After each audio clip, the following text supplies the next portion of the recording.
don't want to go to college? Are friends and family throwing words at you like job security and financial stability? What if I told you there was a career where they'll pay to train you? You'd be able to afford the things you want. There's a position open right now in every major city in the country. You don't need a college degree to take the right step toward a lifelong career. Make your move. Make your mark.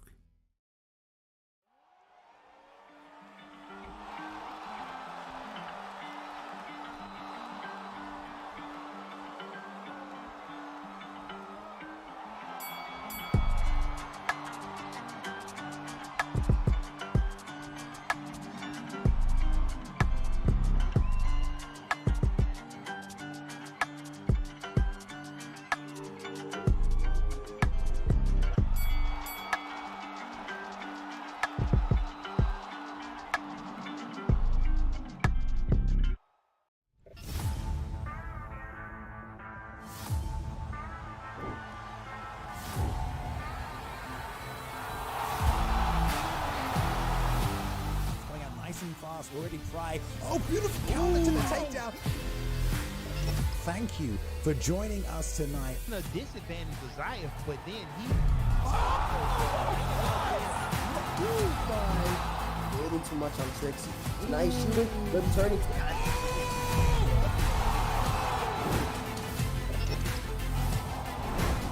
Watching on Twitch, watching on YouTube, watching from around the world tonight. I know the UFC isn't on right now, but guess what? The virtual octagon is here. Hello everybody, welcome back. Sunday night, season 4, once again, week 12. We are on tonight for the PlayStation side of things, back with another stacked fight card for you lovely virtual combat sports fans around the world. Thank you for joining us. My name is Bailey, and as always, I've got my man, Mr. I'm a Boxer, here tonight. Boxer, it is week 12. We have seen the best of the very best of the teams around the world compete. Are you ready for some week 12, mate?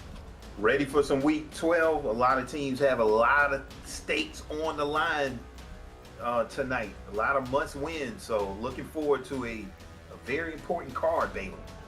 Yeah, hell yeah, dude. You say stakes on the line. Listen, there's only 2 weeks left of our official season here, just for PlayStation. So there'll be 4 weeks left, but 2 for PlayStation, 2 for Xbox. That means the time that these guys have to overtake each other, to secure a spot in that top 4, to go through to the playthroughs and play for the money at the end of the season and the belt. It's closing, Boxer. Just 2 more weeks, 2 more shows to get it done. Yeah, 2 more to get it done. So, I mean, this is crunch time. You had a long season, so now it's time to show up and show out. Show up and show out. I like that. That sets the mood for this evening. Before we jump into the PlayStation side of things, so let's take a quick look at the Xbox rankings and how things are going up on the Xbox, which is every other Sunday. In Boxer, haven't been seeing them too much, have we? We've been calling all the PlayStation action. But here we go. The Xbox rankings as they stand over there right now. Flow State Dons, number 1, 6-0, have yet to lose a match this season, so they are smashing it. But right behind them, right there, you got Beef, built for ankle pickings, 5-1. So, you know, they're chasing them. And again, it is about the top 4. And speaking of the top 4, we've got a jostling between Diddy Boxing and Elite Kings. They're tied for 4th and 5th place right now. 2 more weeks to settle that. And underneath them, Vex, you know, if Vex pick up 2 more wins, they can still pull through. Same with Bang Bang's Bullies. Unfortunately, Lethal Weapons yet to pick up a win on the Xbox side of things. But they did come over as a wild card and got entry, you know, as a team that weren't in the ESFL previously. But let's take a look at the PlayStation things, because that is what it is about tonight, week 12 on the PlayStation side of things. And we have some great fights and great team matchups. But number 1 still, after 12 weeks, is Team Dark, 4-1. But wait, they are only number 1 because they have a clean sweep against the other team, putting them at 3-0 in one of these matches throughout these weeks. So they are number 1. Number 2 officially is No Mercy.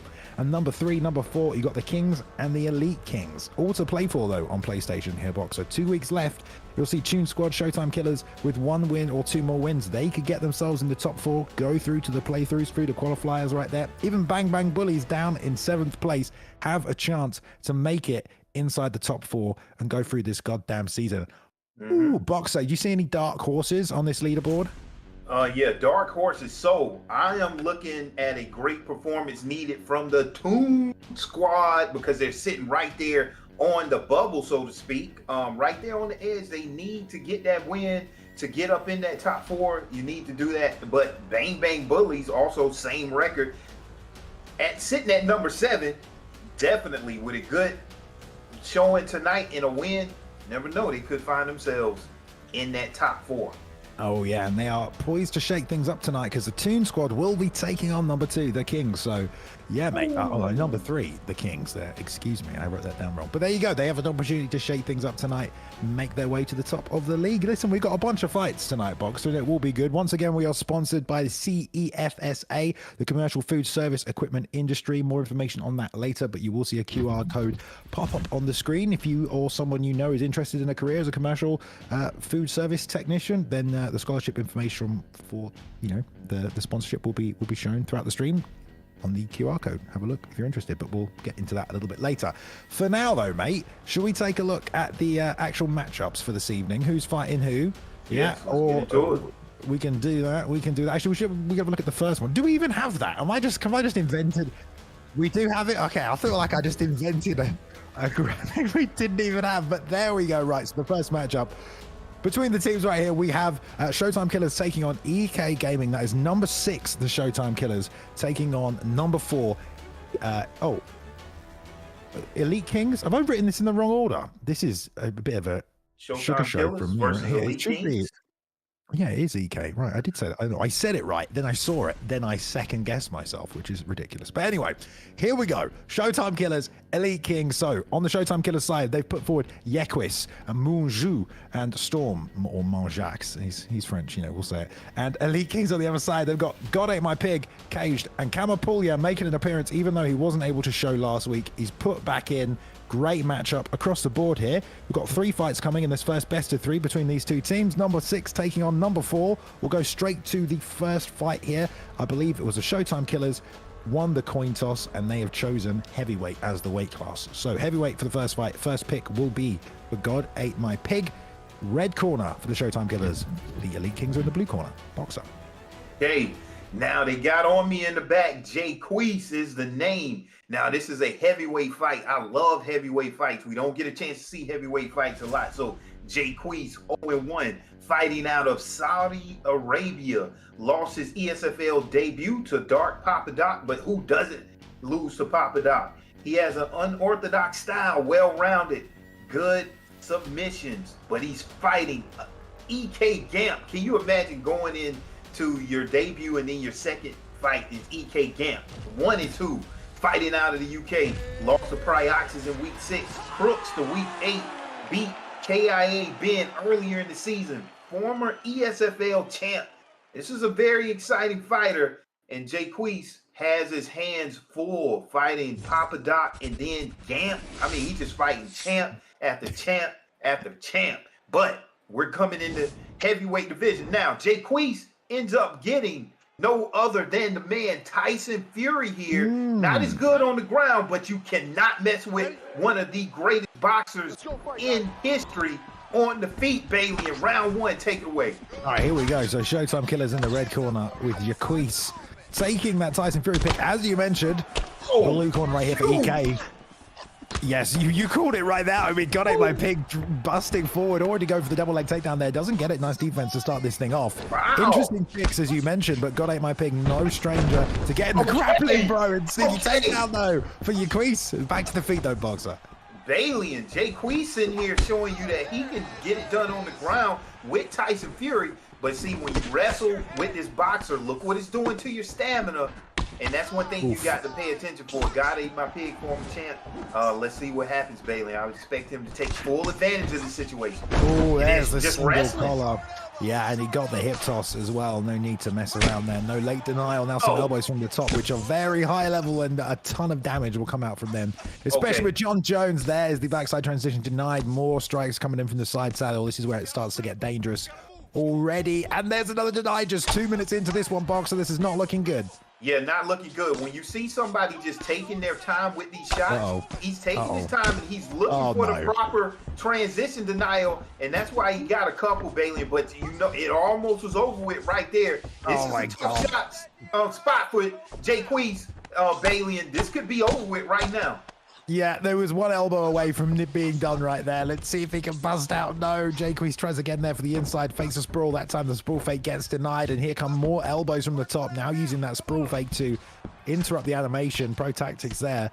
God Ate My Pig taking his time. No rush from this side control position. Still has 2 minutes to try and get this one done in the first round and get an easy win on the board for his team. We talked about who Jaquez has had to fight. Bold move going in with the Tyson Fury pick, but this is what happens when you haven't fought in the ESFL before. People will directly go for the weakness that you have on your pick, and that's what we're seeing from Gamp right here. Of course he's going to test that.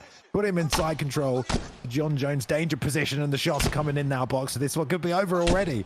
Yeah, exactly, because at the bottom here, Bailey, huge shots right now. At the bottom, you got only an 82 on the ground for Tyson Fury. And Bailey, this is not looking good. Just a lot of control. Look at the stamina loss there. Oh, man, this is not looking good for Jaquez on the bottom. No, not at all. Another deny there. Another big long-term stamina drop. Sprawl fake coming out, but the stamina is so low. Here come the elbows. Trying to interrupt with some of those sprawl fakes. I am surprised he's actually managed to survive this long. God Ate My Pig has been trying to get him out of there. Good ground and pound defense from that knee on the belly as well. Now still squirming like a fish. Desperate to get back up. I don't know, Boxer. He's only got 20 seconds, though. Yeah, only 20 seconds to survive. I don't know what you can do to kind of like change your game plan here, because if it goes this way in the second round, this is going to be an easy victory here. Jaquez definitely wants to keep this standing, but he has a tall task ahead of him, baby. Yes, indeed. All right, well, that's not a great first round there. I think most would say that. Possibly a 10-8 for God Ate My Pig, who wasted no time. Got the hip toss from the single collar. Let's see if he reaches for that again. Now pouring forward the left hook. Jaquez gets caught with the jab as well. He can't really trade. Goes for the 1-2-3. But God Ate My Pig is full acceleration right now. Just stepping forward with every strike. Trying to get on the inside. The ducks are coming. Look out for that uppercut as well.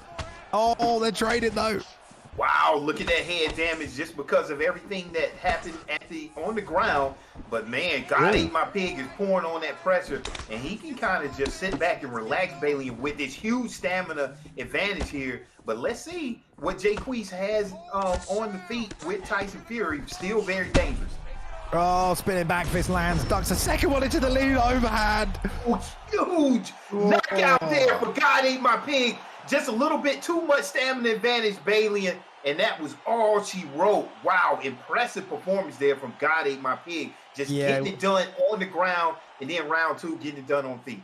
We don't see that combination every day, to be fair. Spinning back fist into a lead overhand. Kind of clean in the execution now. Oh, Jesus, what a ragdoll. Wow. Blimey. All right, well, God Ate My Pig puts one on the board right there for EK Gaming, wasting no time. Run for the blue corner, 1-0. You know, Jaquez picked that weight class there, Boxer. He picked heavyweight. I'm assuming he wanted to take that Tyson Fury pick. Didn't really work out for him, did it? Yeah, no, it didn't work out. I mean, you really, I'm not saying you have to stick with the meta picks, but it's a reason at this level why these guys use these meta picks. I mean, it's very impressive anytime someone steps outside of the meta picks. A lot of respect, but you do have a tall task ahead of you when you're fighting the best players in the world, and on top of that, you don't have a meta pick. It's just a little bit too many holes on the ground game for Tyson Fury in that. Man, Bailey, tough task, but much respect, you know, to Jaquez, but this was a day for God Ate My Pig. Great fight. Yeah, he wasted no time there getting that one to the ground. So there we go. That's 1 point on the board for EK Gaming, who are number 4, Showtime Killers number 6. And listen, they got to try and hold on to that 6th position slot right here, because number 4 and number 5, you know, I should say number 7 and number 5, they are also, you know, in position to pick up wins tonight. And if they do get wins, that spot's going to slip even further away for Showtime Killers. So if they want to stay in this competition, they've got to bring it back. So here we go, round 2 of this matchup here with the first two teams, SDK and EK. Montjax from France will be representing now, still in the red corner. We're at lightweight, so first pick is on Montjax. Let's see, on the other side, we have Sixpenny Van Duke, or Caged, as he is otherwise known right here. All right, so like you said, Bailey, and coming out in the lightweight, we have a lightweight fight. Montjax 1-0 fighting out of France, beat JMMA in week 4. This is a good pressure fighter, good stamina, elite at combos. Now he's fighting EK Caged. Anytime you fight anybody from the EK camp, they're going to be good on the ground.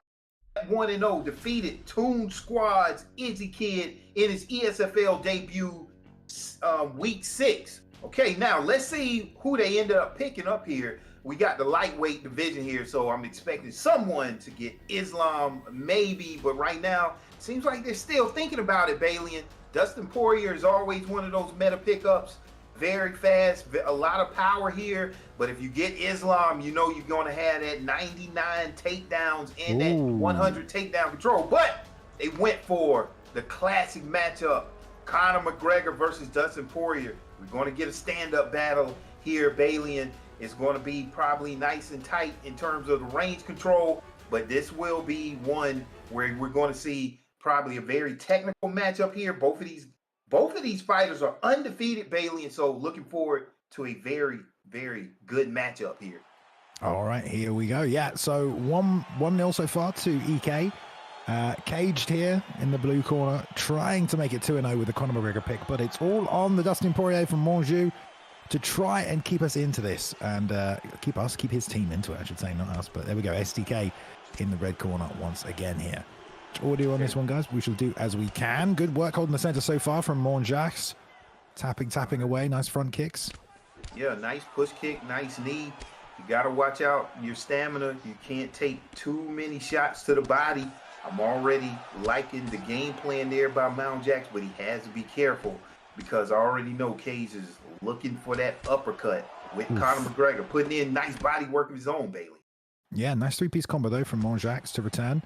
Little bit of lag here, looks like, as well. Nice straight lead hook up top. Rear uppercut, lead hook to the body, then another lead uppercut this time. They're both banging the body, planting on the inside. And yeah, you talked about the uppercut. We'll see if it whips up the middle there, but that was a nice check hook. There's that push teep from that front leg, double jab straight to the body, but that's blocked there. Cage retaking the center. Really both hunting for that body uppercut as well. Want to do some stamina damage. Yeah, they understand the value and the importance of getting that stamina lead early in that fight. You know, but I want to see if one of them can intercept one of those body strikes from their opponent. But right now, they are doing a very good job, Bailey, and going switching levels here.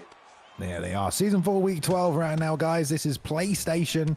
Week 12, there's one more week after this, so penultimate time for these teams to get some points on the board before we go to the grand finals at the end of the year. Top 4 teams will make it. These guys all to play for. This is number 6 versus number 4 in the team rankings right now. And so far, Blue, EK, they're one up. But Monjax is pushing and pressuring nicely here. Nice jab, 2-3 ends to the body. I like that. Good work, and steps on the inside this time with a rear uppercut to the body, but fakes it. There's the rear uppercut. Wow. Puts him down and almost jumped on him. They had a bit of problems there, Boxer. Might have landed a bit more damage. Maybe even have got a finish, but luckily he doesn't jump on top straight away. I mean, man, that animation there, I mean, the way that one played out, you don't see that one too much. I mean, he was just laid out. But we called it. Whenever you keep going to the body, someone is going to intercept with that uppercut. Okay, now you don't want to be hanging out right here in Dustin Poirier's guard here, and that's what you want to do. At least get up to half guard with Conor McGregor, and you got to knock down. If you can end this round off on top with that top control, you could be in a very good position, Bailey. But wow, man, what an interception with that uppercut. Yeah, Caged taking this top position. Oh, ref stands him up, but he will take this first round, no doubt, with that knockdown. Kind of even stamina-wise as well, and the damage you got to think. Ooh, that lead uppercut. Nasty stuff, especially from Conor as well. It's a high-level move. Yeah, he's used that push kick nicely to control the octagon here, but has to be careful level changing back to the body when he's going with those rear uppercuts. Can't see the body damage he's inflicted. There's that really accurate straight left that Dustin has as well. Lands nicely, but it's just not been enough to take this first round, which will go to Cage. Nice turning side kick as well.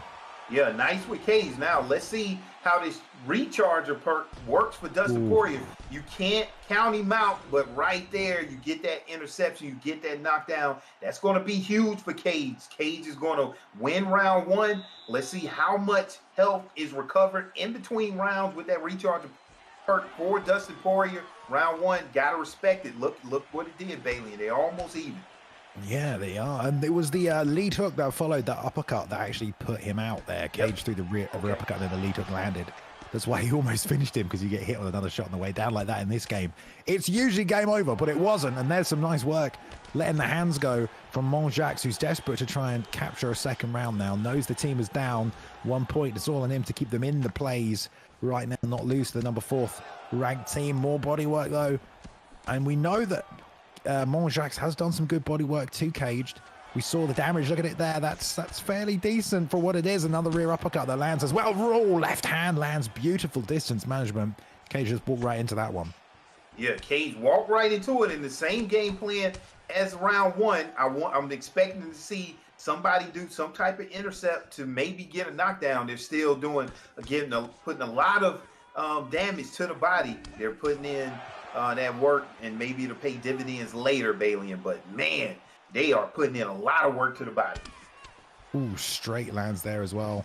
And another uppercut to the body followed on the end of that. There's a nice stiff straight lead hook to the body. Follows it though from Monjax, making it work for him. Yeah, so Balian, this is a little bit more body work than I'm used to seeing here. You know, I understand it's definitely the meta, but yeah, look at there. Whenever you get that body shot, whenever somebody's doing a straight Balian, man, look how that stamina goes down. Oh yeah, but the follow-up shots were good. The left hand lands, the uppercut almost up the middle there as well. Cage hunting him down.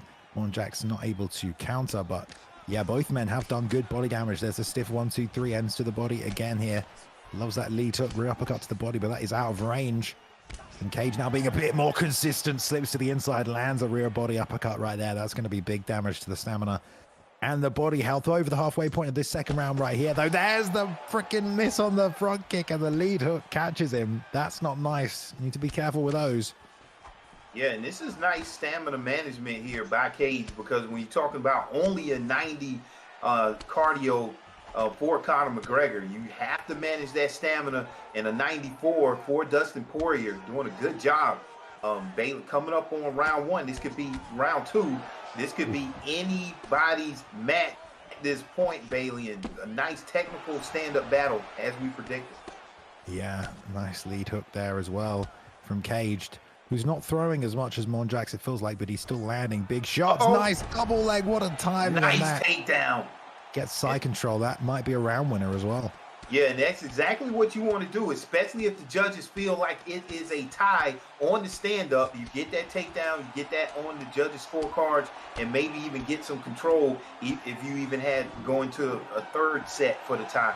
But yeah, Balian, that's what you want to do. You want to end the round on top, because it's all about the visuals. Maybe in real life, maybe not for the simulated judges, but that takedown will count on those scorecards and could have won you the round, Balian. Round three. Yeah. Smart, very smart to do that. Potentially one round apiece right here then. Okay, well, Monjax needs a win if he wants to keep his team, the STK Showtime Killers, in this right now. EK up 1-0. Oh, nice standing side kick from Caged as well. It's a good way to start this round. Rear uppercut bangs off the chin as well. Monjax tries to hunt back with the lead hook straight, but doesn't do much, and the body shots return there. Keeps him pressured back. It looks like Cage is trying to keep the distance, set something up.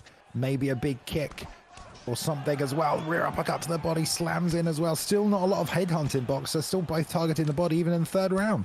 Yeah, still sticking to the game plan. You got to respect it. But I still like what I'm seeing right now with Cage, with that footwork here with Conor McGregor. I mean, that footwork of Conor McGregor is at 97. And look at there, Bailey. He has a rock here in the third round. He's pouring on that pressure. Nice left hip elbow there, Bailey. And Bailey takes control. Yeah, man, Cage did a great job countering right there after... he came forward, but there's a well-timed knee. Wow. And the uppercut drops him. Way to come back from Monjax after that onslaught he had to defend against. Now he's going to have to retreat as well, covering low, blocking to the body. Both men are in that state where it's one clean counter and someone's in trouble. So you've got to mind your P's and Q's out there, but there's still 3 minutes left in this final round. It could go either way at this point. Who's going to make a mistake? Who can stay focused and find the openings? Another one of those knees might be enough. Lead hook to the body lands right there. That is a damaged body on Conor McGregor. Rear uppercut again. Double uppercut. Bailey, that's huge here for Monjax. Coming back here in the third round. We talked about it, how Dustin Poirier, he can recover in between rounds. You got to be careful. And 2 knockdowns here in the third. Bailey, and he's looking in control. But is it enough, Bailey? Has he done enough in rounds 1 and 2 to get this if it goes to decision? I really like that head kick there as well. Didn't get through. I don't know if he's done enough. If I was him, I'd be looking for the finish, but you got to be careful about it.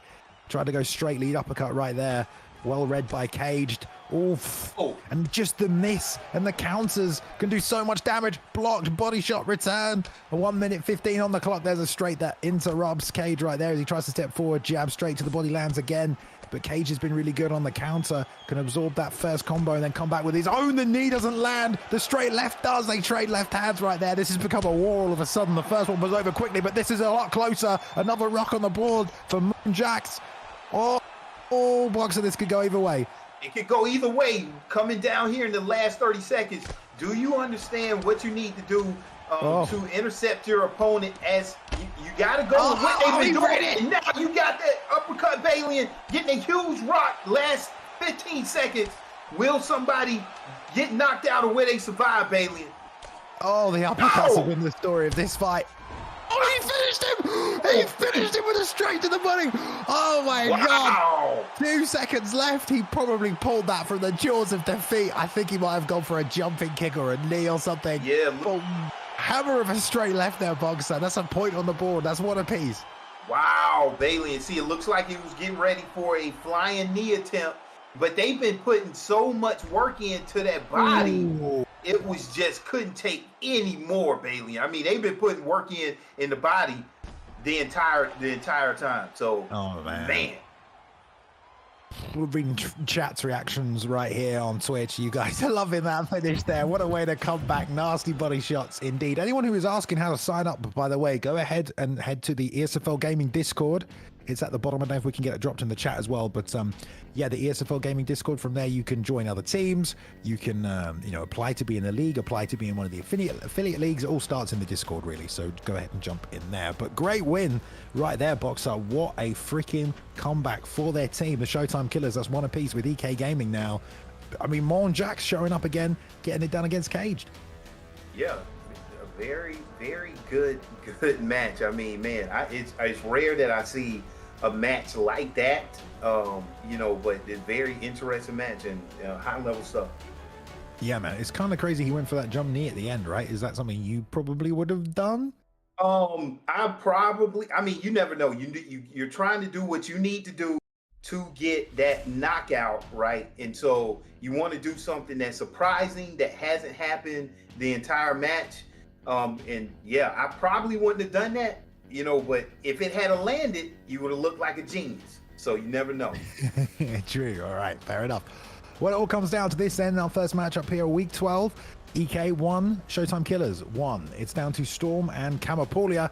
Kamapulia not able to be here last week, also operating out of Russia, it looks like. But we will go to this final fight at welterweight. Storm picked the weight class here, welterweight, so Kamapulia is going to get first pick here. A little bit of a lag fest this match potentially, but maybe it won't be as bad as the MS suggests, even though it's jumping all over the place. But I'll hand it over to you anyway, Boxer.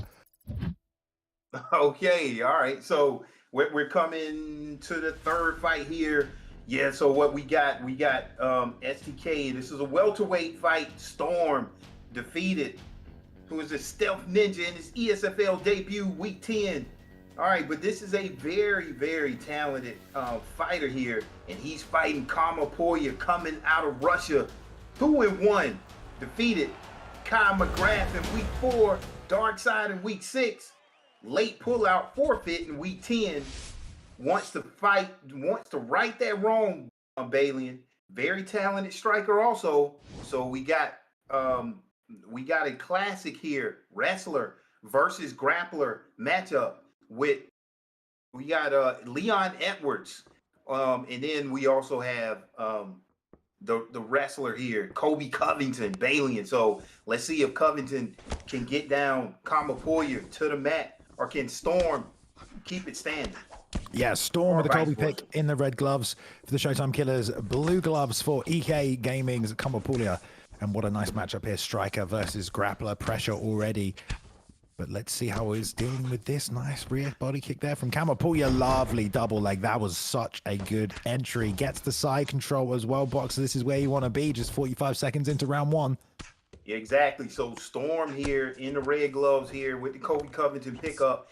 And this is exactly where you want to be for Kobe Covington, because he's Balian already though. This is what you want to do if you're on the bottom here.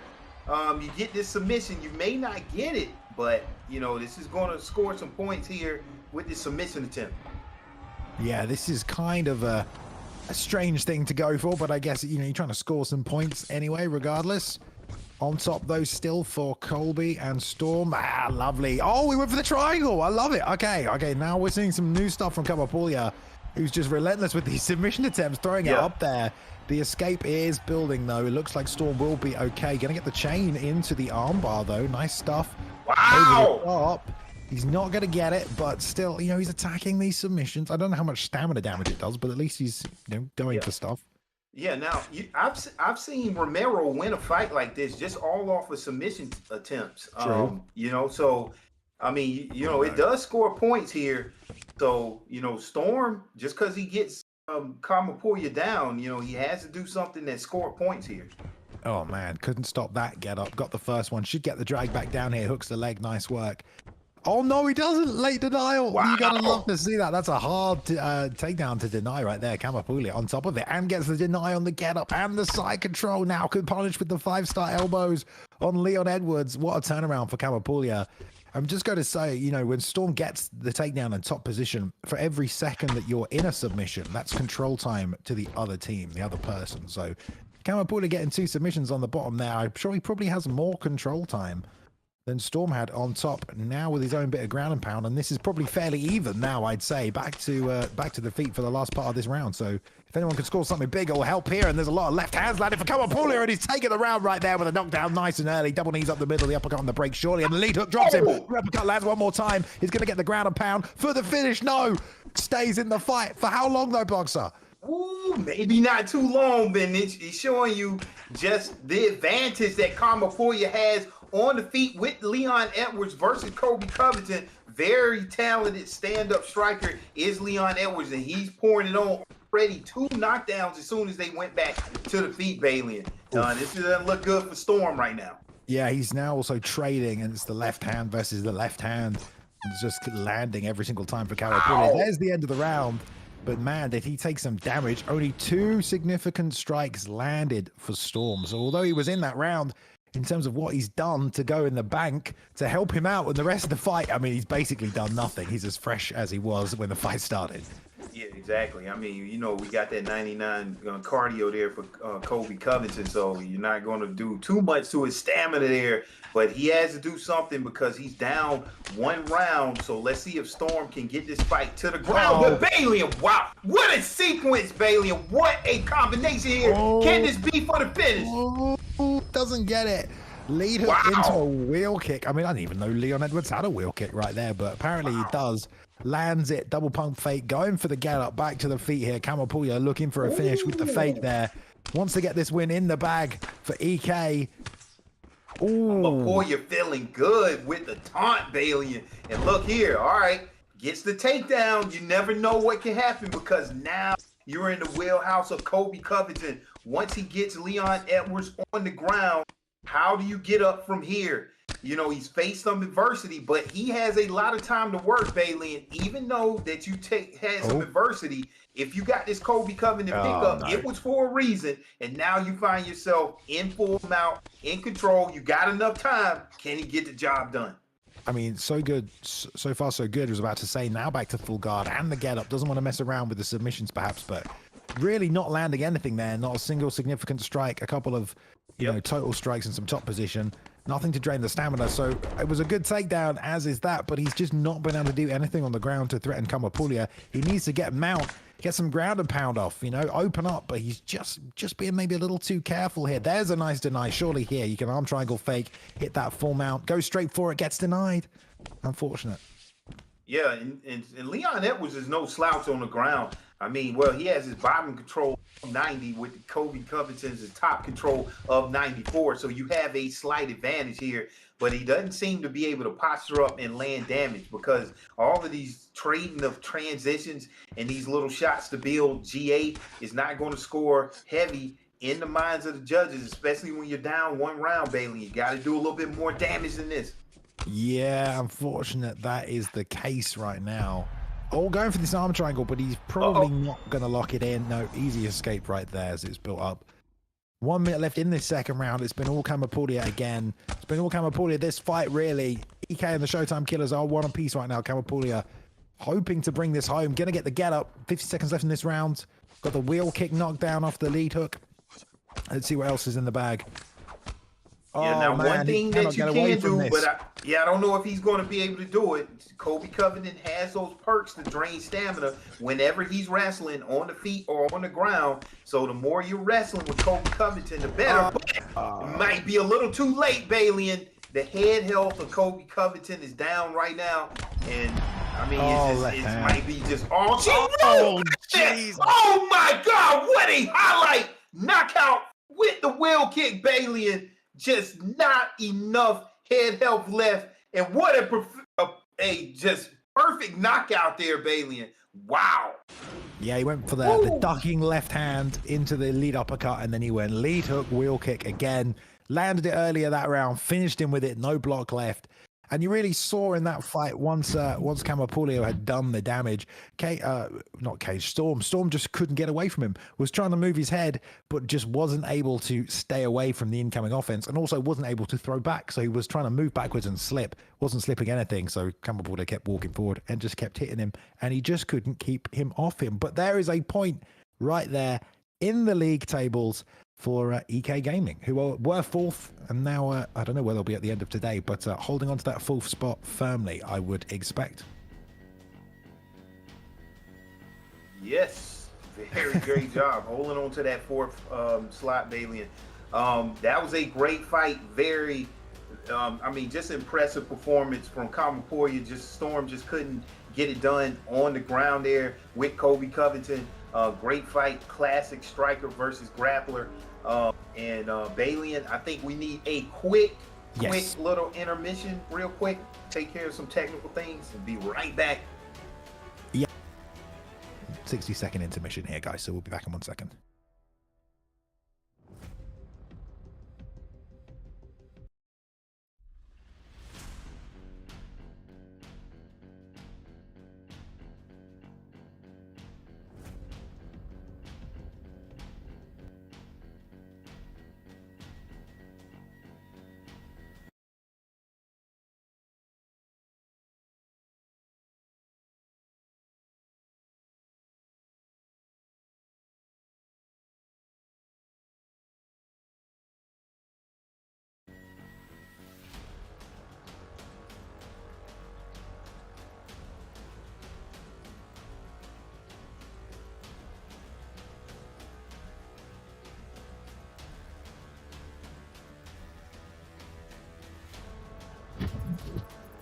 Hey, we are back. Welcome back, everybody. Right, things are a little janky behind the scenes here, but no worries. Right, okay, so match one is over. If you missed it, Showtime Killers versus EK Gaming. EK getting the win this week in the number 4 position. So, 4 more matches to come tonight as well. So let's take a look at the second matchup of the evening. Killers in Action, who are number 8, taking on Bang Bang Bullies, who are currently number 7. Bottom table, little jostling back and forth here. But don't forget, you know, there's still all to play for, really, on the PlayStation side. A win this week and a win next week could move them up to the top 4, depending on how things shake up. But here we go. We've got KIA's McGrath, Ned, and Kobe. I'm all over. Wait, McGrath versus Coma. Yeah, that's right, man. Yeah, and then on the other side, we've got Trials and we've got Spartan as well. So those are the teams that they've locked in this week. KIA dropping their 3-piece Bang Bang Bullies. There we go on the far side.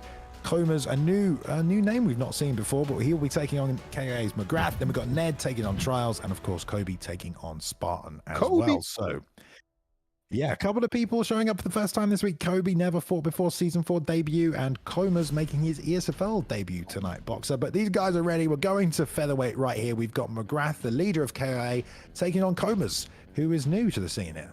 Okay, KIA McGrath, this fight coming up with the first fight, KIA versus Bang Bang Bullies. KIA McGrath, 3-1, fighting out of Ireland, has defeated Dark Dino. He's defeated Tech. He's defeated DJ TS DJ, lost to EK Kamapulia. We just saw Kamapulia, but he's fighting Comas. Coleman's coming out of USA 0-0 ESFL debut, calculated pressure. He's a counter specialist and a arm collector. So this guy's really good in submissions, Bailey, and we'll see how all of these accolades stack up against someone who is so experienced as KIA McGrath here. Round one, let's go.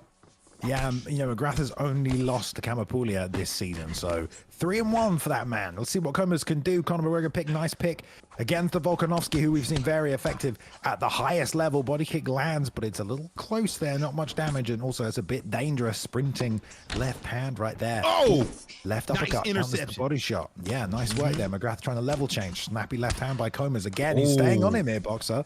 Yeah, and this is some nice pressure here. Volkanovski, even though he's 5-star, one thing you have to watch out is that distance. He doesn't have the longest reach there, and Comas has a nice start here, but can he keep it going, Bailey? And he's out. You see this? McGrath is slightly out of the range there, missing some of these shots. Yeah, that body kick there, he is landing. It's just not landing very impactfully because it's not a high-level move for Conor. He doesn't have the highest power in his kicks, so honestly, it's kind of been a bit of a waste to be throwing that, and he's getting countered with it, and now the body health is also deteriorating. McGrath making it work for him, slaps him with his own roundhouse right there as well. Comas going back to the teep now, though. Trying to stay long, getting that straight left out there. That's definitely going to help him as well. The footwork on Volkanovski is very, very high, though. It makes it easy to really gauge the distance against people with a longer reach, and you definitely need it as Volkanovski. There's a nice combination right there, and a straight left to the body as well by Comas. Yep.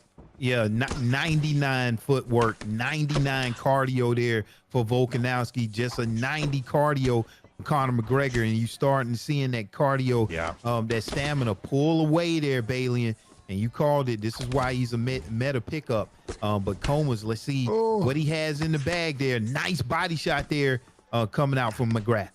Yeah, now he's playing the trading game right here, where McGrath lands a combo and then he's trying to land his own combo back, which is just like a rhythm that he's not going to win. Ultimately, he needs to reset this and establish some of his own offense and then not get hit on the return. He can't just trade combination for combination because he's losing if he's going to keep playing like that. McGrath now stepping forward with the lead hook, trying to close the distance a little more. Rear uppercut, lead hook, rear uppercut. Lovely three-piece combination. Now going for the ground and pound finish. Might get it. There we go.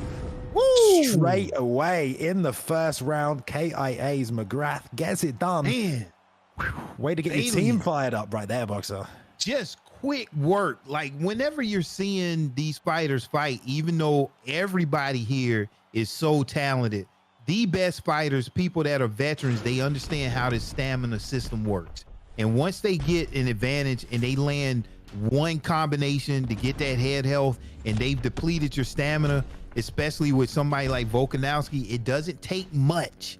And that was some quick work. Even though Comas got out to a great start, these best fighters, they're able to download what you're doing, Bailey, and make adjustments, and that's what we saw. Great adjustment, great win by McGrath, but great job to Comas too. His season debut. I know it's tough. I've been there. Yeah, I mean, that is real tough. Not just season debut. I mean, that was his ESFL debut. And like we said, to be fair, he was against a 3-1 guy this season. He's already had 4 fights this season, now 4-1 this season. So great work by McGrath as well, showing up, rallying his team every single week as well, because Killers in Action are currently 8th on the leaderboard. So that's exactly the kind of performance he needs to, encourage the rest of the team to get some points on the board as well. So 1 win over BB, Bang Bang's Bullies right there, and 2 more games to play.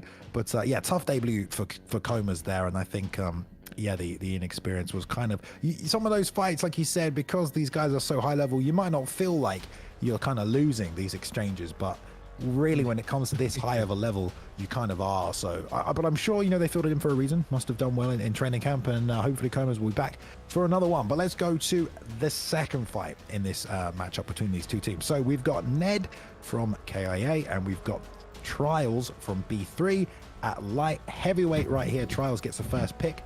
Looks like he's going to lock in Jan Blakovic.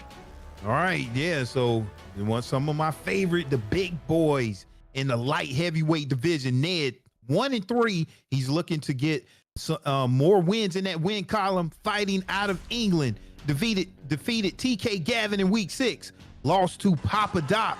Lost to Dabikin and Smudger. But all top talent that he's lost to, Bailey, he's fighting B3 Trials, who is 3-0, undefeated here. He has defeated Ungodly, Storian, and Azura's Flame. Amazing combinations. Really good footwork here coming out from Trials. So it seemed like it's lopsided. Can Ned put some respect on his name and even this out? Round 1, Bailey, and take it away. Oh, look how smooth this is. Here we Yes. go. This is always a good matchup as well. John Jones versus Jan Blachowicz. We'll see how that plays out as well. But yeah, Ned putting some pressure on. Like you said, Trials is 3-0. Got the Yan pick ready to go tonight. Nice uppercut counter. The spinning back fist landed there as well. Bleed through a little bit. Nice work. Ned staying offensive on the back foot. Don't think Trials was expecting that. And the long teeps as well, using the reach of John Jones. But Trials inevitably going to use those kicks and that body kick. Look at that. Look at the damage he's done to the left leg already. Yeah, because surprisingly, on the feet, Blachowicz has a striking speed.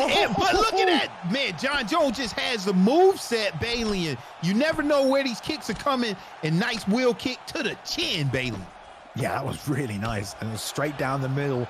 Really well placed, really well timed. Came out nice and quick. There's a level change. Maybe a little predictable right there for Trials. No problem, says Ned. Stuffs it. Some clinch work. Some shots on the break as well. Steps in with the elbow. Trials got to find his groove again. Get back to that leg kick if he can. Not stay too predictable, though, because Ned is doing anything but being predictable right now. Yeah, great job. Once you get that, land that rock, Bailey, and I mean, man, and then you get that takedown denial, and you have your opponent whiffing. And so now you see with that cardio of 97 coming out from John Jones, where that stamina lead is coming from, and you're putting pressure to the body. These are all of the things that add up to your win at the very end, Bailey, and doing a good job so far with Ned against a very strong Trials. Yeah, really forcing the boxing exchanges right now. And there landed a right-handed Ned, a straight right as well. Oh, big the question mark, lead up to the body. Oh, can't get the other shot though. Didn't do too much damage there, Boxer. Maybe a missed opportunity. Yeah, maybe a missed opportunity. You saw it coming. Big whip. Tried to do as much as possible. Nice. Did get something blinking there, but you got to be careful here of Blachowicz because he has the striking speed and power advantage, surprisingly, over John Jones. Yeah, that was lovely work right there, and you landed that 4-piece combination all to the block, but that's the kind of stuff you need to do. Fill the space with the 4-piece combinations when you're able to, just to keep the damage out.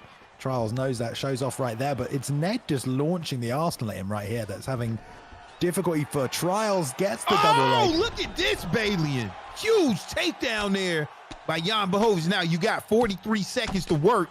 Can you get some type of rock, get some type of head health blink in there if you want to try to even this out here? He went for the crucifix position, and that got transition blocked here, Bailey, and maybe he wants to posture up here and start to land down some ground and pound before the round is over, and there it is. Just like you said, and he's getting a bunch of it off. That's as much as you need. Get the block down as well. Doesn't follow up against the cage, backs off. But a great round. He had a rock. I don't know if it was a knockdown. It may have been a knockdown. We're going to see on the highlight reel from Ned, turning sidekick, bam, through the chin. Yeah, I think it was just a rock. Other than that, fairly even round. Leg damage done to the left leg as well if he wants to stay orthodox. So touch him up, round 2 here. Ooh, coming out, touching gloves, showing signs of respect. Round 2, Bailey. Nice left hand there coming out from Jan Blachowicz. And nice. Gotta watch out that head help. I was looking at it. Gets the drop here to even things up potentially. Yeah, sniped him out with that. He's gone for a lead hook to the body every time he's rocked him so far. So let's see if Ned makes a read on that. As Trials continues to chop the outside leg, trying to time to straight down the middle. Good left hook on Jan Blachowicz and good left hook on Trials, really. He's been timing it super nicely to the body, to the head. Gets another one in there, sneaks under the arm. Nice 1-2 on the break there. And another chopping leg kick. Whiff for Ned, who's got to try and find a suitable distance to start striking from. All right, so John Jones has a 97 in the chin department, but that might not be enough if you just keep taking shots over and over, and Trials is showing you why he's undefeated here this season. Huge knockdown there. Trials going in for the finish, Bailey, and for the final ground and pound. Can he get it done? And not quite, Bailey. Not quite. Ned back to the feet. No head health left, but that's not going to stop him. Got to move the head to stay in this fight right now because Trials is showing why he's 3-0 so far this season. Long right hand doesn't land. Lead hook brings him in range for the outside leg kick. That was a lovely reverse elbow right there by Ned. He timed that perfectly. Shame it didn't do more damage. And there's that liver kick off the lead leg he's been looking for the whole fight. And another one there under the arm. Trials knows it's there. Jab straight. That's what sat him down. Lead hook to the body. Ned just defensively backing up. Boxer doesn't have many options.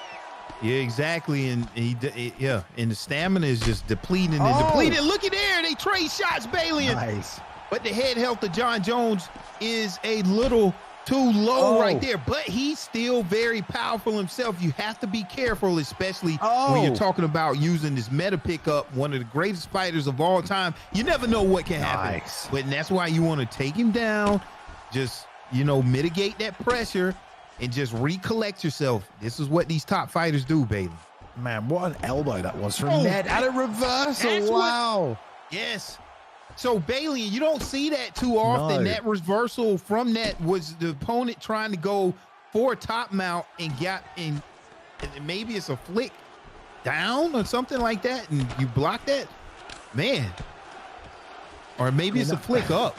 That's a lovely animation. I think you'll need wrestling reversals at a certain level that John Jones has right there to be able to pull that off and take side control top position. So he gets it back to the feet though. Both men super hurt. There's 30 seconds left of this round. Counter elbow. Lands there. Alien. Trials here in danger of losing for the first time this season. Ned. Not enough, Bailey. Straight right hand sits him down. He's gonna get the finish. Oh my God. Man, Ned really he tried to come back, but just a little bit too hurt there. And Trials was able to mitigate that pressure, Bailey, and get the knockdown again. They traded knockdowns. You can't ask for nothing more exciting than that, Bailey. An amazing match. Dude, he landed it as he was throwing a right hook. I mean, they were literally trading right there. Trials gets the better of it. Super close fight, man. Super duper close fight. But Trials apparently untouchable this season. 4-0 right now. Might make a clean sweep of the season because he's only got one more week to fight. But there we go. Gets a point on the board, and that's officially 1 apiece. It almost looked like Killers in Action. We're about to take that home. We're about to go 2-0 in this best of 3 right here between these two teams. But he didn't get it done. Wasn't able to. And there we go. 1 apiece right now between these two teams for 6th and 8th place. This is 7th and 8th place, I should say. It's heating up, Boxer. Here we go. Yeah, it is heating up, Bailey. Wow. So, man, I mean, Bailey, when you go 4-0 here in the ESFL, in these season, matchups where you're fighting with your teammates, I mean, you're fighting just anybody. I mean, that's very impressive for Trials to go 4-0 here, especially when you're fighting the who's who and the best of the best. It's a great job by Trials. Yeah, and we're getting confirmation in the chat there as well. If B3 loses this, they are likely out of the playoff contention. So B3, I mean, to say that the 8th position, 7th position is still in contention, if they can get the wins here, I mean, that is great. So they still have to try and get this win and then a win next week. But it's all to play for right now. And this is interesting right here because Killers in Action are sending forth Kobe, who has not played this season. He is 0-0 this season. And on the other side, Spartan is coming representing for B3. He's not won yet this season. He's 0-2. So we've got someone who's not played and someone who's not won. Okay. I think it's fairly even going into this best of 3. So here we go. 1 apiece. KIA, B3 is going to be at middleweight. And here we go, Boxer. Yeah, and I like this name here. Anytime that I do something good, even if I ball up something, put it in the trash can, and you make it, you gotta yell Kobe. So let's see if Kobe can, make a name for himself, and we can yell that Kobe in his season 4 debut. But he's fighting Spartan, and I like this here because Spartan, he needs to get a win here. I know he's hungry for it, fighting out of Ireland. He lost to Smudger. He lost to Daniel the Freeman, but he has a great stand-up with a lot of competitive experience here. So they're fighting in this middleweight division. You got Whitaker versus Lawler. We've seen this matchup. This is a very fun matchup here. It can go either way. Both fighters have strengths where the other fighter is weak. So this is going to be very interesting, especially when you got a new fighter. We don't know why he's fighting. We're getting ready to see Bailey in round 1. They showing respect. Let's go. Here we go. Yeah, we love the Robbie Lawler pick here in the ESFL. I mean, he has become meta for the middleweight division in the ESFL. 100%. So Kobe with the Whittaker pick. On the other side here, we've got Spartan. Oh, Superman punch. And he is firing the shots right now. A little fiery for a Lawler, perhaps. You don't have the same cardio levels, but nice job by Cody there. Avoiding most of the damage needs to the body. Jab, lead hook working right there, though. Look here, they're going combination for combination. There's a liver kick, and you got to forget that the kicks on Robbie Lawler are actually pretty goddamn good. You do have to kind of get your hands down and block them eventually. You can't just take them all day. 1, 2, 3 lands, and a straight comes back right there as well. Another left hand for Spartan. And I like that Kobe's trading right here, but he does need to be careful because Robbie Lawler is so good in this game for these kind of wars and then recovering in between. Rob Whittaker also has the same stats to do it, but Robbie may be the very best at these wars of attrition, especially if he stays on the feet. Yeah, I mean, he has all of the perks to do that. Higher altitude, call to wood. I mean, wake-up call, he gets stronger as he gets beat up. You know, and then look at there. You got to be careful with this Robert Whittaker pickup and with your stamina right now. Kobe, I know he's processing a lot right now. This is his first round, ESFL debut. He's getting used to all, you know, the speed and everything of these good fighters here. You know, can he weather the storm, Bailey, and collect himself? Because right now, I mean, Spartan is he's in control. I like that he's working that lead leg. That's a great thing to do because the stance switch on Robbie Lawler is terrible. But, you know, you've got stomps with Whittaker, and those would really work right now against an opposite stance fighter. Now those are getting blocked on the inside as well. Spartan has to be careful throwing those kicks at that close range. Oh, the straight lead uppercut. Huge One of the best knockdown there. combos. We see it every week. And now the ground and pound, which ultimately might get the finish if the hands can't come up from Kobe. No block left, but straight lead uppercut all day, every day. Through the middle, and man, it just seems like such a crazy idea to try and go to war with Lawler like this. I mean, you know, you've got so much more footwork and kicks from the outside. I'd like to see Kobe try and pull that out, but so far, Spartan making this a fight. Yeah, Spartan doing a really good job. And I mean, he has a 10 with this Robbie Lawler pickup. You don't want to go to war. Yeah, and look at there. Look at these right hands, left hand, sat him down again. Bailey, and this has to feel good for Spartan. Hadn't got a win yet, but he's still showing. Oh, there we go. Here it is, Bailey. Could just see it. 43 seconds to put him away, and he is nice in control right here. And let's see how Spartan is going to get this done. But Kobe facing adversity, can he collect himself and come back? Well, I mean, he has the recovery perk on Whittaker, so he definitely can, as long as he makes sensible choices and doesn't just stay in the pocket and brawl with him, because he will lose if that happens. Oh god, that front kick was very, very close. Rides out the round though, but that's definitely all Spartan that round. Straight lead uppercut up the middle, ground and pound. Here it is again. Boom, boom. I mean, they traded, but it was the 2 before and then a 2 after it as well. I mean, straight lead uppercut straight. That's out of the Priox's playbook, that one. And lots of damage on top. And like you said, it's got to feel good for Spartan. He's not won yet this season, so yeah, getting some points on the board potentially. Definitely banking around. But Kobe has to recover here. He's got to focus up. He's got to chop those legs. He's got to hit the side kick that's in there and shoot a takedown, if you ask me, Boxer. Yeah, I think, and that's why you see him taking time here in between the round. I know he's collecting himself, shaking off the cobwebs like, wow, man, I'm here. You know, he made it through the first round. Like you said, Robert Whittaker has that wake-up call perk, so he's going to recover from knockdowns a little bit more quickly and come out. Let's see what you got in round 2. He's in the pocket trading again. I mean, we said this, but, you know, Spartan has lost a ton of health as well. But that's deceiving because Lawler doesn't take much damage when he loses head health, you know what I mean? So it looks like it's lower, but actually he'll take less than anybody else will. With that perk, and there's the 1, 2, 3. Trading again. There's the left hand. Puts him down, and this is probably going to be the finish right here. No, nice slip to get out the back door. Kobe has a second chance. If he ever needed to stay on his bike and get out of it, spinning elbow lands. The uppercut is slipped though, goes for the second one. But here comes Spartan one more time, going to walk him down. The head movement is failing Kobe, matter of time, and there is the elbow. Ragdolled him down. Wow. Great performance by Spartan. Was that a slip or was that a pull? Oh, I think it was a pull, but you might be right. It might be a slip. Slip, pull. When you follow up with that elbow, you can see it in slow motion, like here it comes. And wow, what a knockout, especially with all of the head health that you took. Man, what is this? This is a slip or a pull, man. Bailey, that's a pull. You pull. counter elbow is just one of the more devastating moves in the game. Bailey, and wow, that was a great fight, man. Whenever you get that matchup, Robert Whitaker versus Robbie Lawler, we're going to see a great matchup, and those fighters put on a really good fight. Yeah, Great they job did. to both guys. They really did. Kobe, obviously, that was his debut this season. Unfortunately, wasn't able to get the win. That puts B3 2-1 over KIA right there. They go 2-1, so they get a point on the board. Bang Bang's Bullies. They were number 7 in the leaderboards, but they do get an extra point tonight. Unfortunately, I believe that means Killers in Action are not going to be able to qualify in the top 4 the end of the season, but they have put up a good show this season and got some good fights. Listen, their leader of their camp right here, you know, McGrath, he's 4-1. You know, he did a great job this season. I mean, that's almost fighting every single week and almost winning every single week as well. Only loss was to Kamapulia, who we saw play well tonight as well. But yeah, for Kobe, I just, you know, we're not here to criticize. We're just here to commentate. But if you ask me, that maybe wasn't the best strategy against a Robbie Lawler player. You know, going toe to toe like that, you gotta be careful of Robbie Lawler at middleweight. That's a dangerous man. You got to take that pick seriously.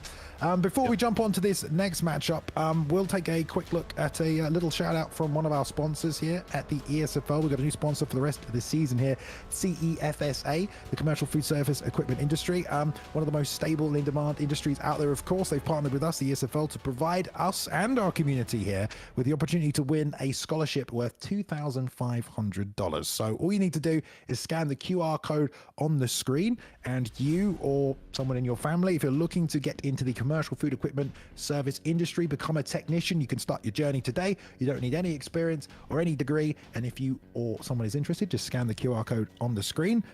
Do we have a little advert video to run as well? Right, let's watch a shout out from our sponsor as well. So you don't want to go to college. Are friends and family throwing words at you like job security and financial stability? What if I told you there was a career where they'll pay to train you? You'd be able to afford the things you want. There's a position open right now in every major city in the country. You don't need a college degree to take the right step toward a lifelong career. Make your move. Make your mark. All right, thank you, CEFSA, again for sponsoring the ESFL the rest of this season, helping provide to the prize pool for the end of the season as well. So thank you very much to them for sponsoring the community. Right, let's take a look at the third matchup tonight, halfway through week 12 here on the PlayStation side of things. 2 more matchups between teams to come. So here we go. It's TK versus Dark. All right, the Kings versus Team Dark, number 3 versus number 1 right here on the leaderboards. All to play for. Dark stay at the top. Will the Kings slide on up? Let's take a look. So the Kings tonight, they're putting forward Ungodly, Gavin, and Cryptic, and Dark have put forth Swiss, JC21, and Popper Doc. What a lineup there on both sides. I'm very excited about this one. Looks like the Kings won the coin toss, but Team Dark have chosen middleweight for the first matchup here with Ungodly and Swiss. The Kings will be in the red corner, Dark in the blue corner. Let's take a look at this first matchup, Boxer. Oh my goodness, Bailey, and boy, now it's time to sit up and get your popcorn ready, as they say. TK versus Dark, and you got the middleweight division. You got TK Ungodly, who is 1-1, who defeated Azura's Flame, lost the Trials, who we just saw. But we have Team Dark, and we know Team Dark, they're hungry to get another win after dropping that one loss. But in this middleweight division, you get things started out with the legendary Swiss Liebax, 0-2 here in this season, fighting out of Canada. He lost to Harry in week 4, controversial failure of controller. Then he lost to Toon Squad Izzy Kid. Wants to avoid a 3-fight losing streak, which would be the longest in his career. He's one of the most feared pressure fighters in ESFL history. But the main thing that's very important here, the new middleweight champion here, Alex Pajeda. We hadn't seen him fight yet, I don't think, here, or too much here. And this is a new fighter here for us. And we're going to see how Swiss uses him, Bailey, in round 1. Take it away. I mean, he came out aggressive as Swiss always does. And honestly, Alex Pereira is very good on this game. As long as you can go moving forward, you get put on the back foot, you're in a lot of trouble. Also, if you run out of gas, you're in a lot of trouble. But let's see what Swiss is able to do right off the back. Pressure with the long arms. Ungodly getting caught at the end of them. And he does hit hard. Love the takedown already from Ungodly. But Swiss says, no, knee to the body. Uppercut on the break as well. Back on the pressure with the outside leg kick now as well. As Ungodly tries to hold his ground in the center. Pull, doesn't pull anything and chops the outside leg again. Straight lead overhand. Swiss, as always, turning on the pressure here. Yeah, this is a very dangerous fighter here, Bailey. Fast hands, recharger, and razor wire. So his knees and elbows are going to do a lot of damage, and that bodes well for Swiss, especially with that recharger. He can just go and put on that pressure, Bailey. 96 speed, 96 power here. And look, this is allowing Swiss to become Swiss like he always does. Bailey, huge pull, uppercut there. Swiss pull on the pressure. He doesn't care about stamina, Bailey, and getting it done early. Man, what a ton of damage that just came out right there. I love it. 2-1 and then 2 to the body as well. Swiss landing everything, misses on the wheel kick. Big swing and a miss. And Godley needs to lean on that recovery perk of Robert Whittaker now. Get moving. I've not seen a side kick from Whittaker yet tonight. I mean, that's such a great technique in this game to help keep people off you and just reset the pace and the pressure, reset the trades. Exactly. That outside leg kick straight has been working for Swiss, though. He's been using it to close the distance, and the long arms mean he can just hook you even when you're in cooking range. God, he has to be careful here. Man, this is a great pickup here for Swiss. Outside of that whip, Swiss has been perfect here. Man, he's pouring on that pressure, but what can Godley do? Swiss has to be careful because Robert Whittaker has that power, Bailey. He's gone southpaw now as well. Does mean he has to be a little bit careful of that right hand coming down the middle. Inside leg kick now, catches him with a left hook of his own. He tries to trade. Gets hit with a 1-2-3. This is bad. Yeah, and this is a dangerous place to be if you're ungodly. Let's see how he deals with this adversity. And Bailey, a nice pull there, counter, and look at that spin kick, Bailey, and landing straight to the chin. We've seen it, and pouring on the ground and pound here from Alex Pereira, and that is all she wrote, Bailey. Wow, this is going to be a problem if Swiss continues to pick up Alex Pereira with the perks that goes along, that complements Swiss's style, Bailey. And just getting it done in round 1, this is the Swiss that we're used to seeing. That was terrifying right there. Wow. I mean, he pulled a head kick to start that off. That was kind of ridiculous right there. Like Rafael Fiziev shit right there, just pulling a head kick and then going to town. I mean, that is so difficult to deal with when you have a forward moving Alex Pereira. He tried the takedown, didn't get it. Didn't try for a second one. Maybe in hindsight, that might have been a good idea. But not many people can stop Swiss. Normally, Swiss with Alex Pereira, that's even more difficult, especially with the length and the reach. And he has kicks, not just punches. It's super hard to stay away from. And, you know, props to Ungodly. He's a very high-level guy. You know, very high level. The Kings have a great team, and everyone on that team is fantastic. But man, Swiss just blew through him right there. That's also Swiss's first win this season. He was 0-2, so shows up. Alex Pereira's on the board now. Let me get that pick in. And I love that pull. He pulled a head kick and then just put a combo on him that put him out. Yeah, man, great fight, man. It's a Swiss that we've been waiting to see, and we got a classic Swiss finish. Yeah, man. Yeah, there we go. We're just getting ready for the next fight here as well. So, yeah, this is interesting because the Kings currently, they're 3-2 in the leaderboard right now. Team Dark is 4-1. So another win here for the Kings, putting them at 4-2. We'll tie them with Dark. Dark will drop to 4-2, which really opens up the top of this leaderboard and actually gives some leeway for the people on the bottom to shift up as well. But next up, we do have Gavin and JC21. Gavin, 1-1 so far this season. Been putting on a few good performances. JC21, we've not seen him too much. He's kind of the young kid who came up on the scene now. Doesn't get called the young kid anymore, but he got his place in Team Dark, which is a pretty goddamn good team to be a part of as well. So let's see how long we have until these two get together here. Yeah. Apparently and so 30 seconds just on the board. Go ahead. Okay, yeah. And yeah, so like you said, so TK needs this win right here, or Dark will win this matchup here. But a little bit about both of these fighters here, Bailey, and TK Gavin here, and both of these fighters are fighting out of Ireland. Okay, for Gavin, he defeated Kratos and he's lost to Ned, so he's 1-1. These fighters are fighting in the lightweight division. JC21, just a very, very talented former ESFL champion, 2-0 here. He switched from EK to Dark partway through the season. You know, he beat Pershu, he also beat Davikin, you know, and now he's a member of Team Dark. So that just shows you just how good he is. He works the body. He has, you know, elite ground game. You know, he's very explosive here. Now, in this lightweight division here, let's see who they're going to pick up here. Who is Gavin going to get? Is someone going to get Islam Makhachev, or, you know, what are some of the other meta pickups here? Somebody going to pick up Conor McGregor, and we called it just like that. You're going to see oh, here we go. Classic matchup we know expect. Poirier versus Conor McGregor. I'm surprised no one is picking up Islam here. Yeah, even though he went to 5-star here. You know, surprising. I was literally just about to say that as well, Boxer. Yeah, we've seen Islam in the ESFL, and he's been incredibly dominant. So I don't know why he wouldn't pick up Islam. For me, I always like the option. I know you do as well. I always like the option to be able to grapple if you need to. Yeah, if you I think some people go into the game like, I won't ever need to grapple. Yeah. My striking's better than everybody's. The reality is sometimes, you know, your style might not match up well against someone else's. So I like to have the option to grapple, but neither of these guys care about that right now. We've got another Dustin Poirier, Conor McGregor pick, both amazing strikers in this weight class. Of course, both have 5 stars on their straight punches.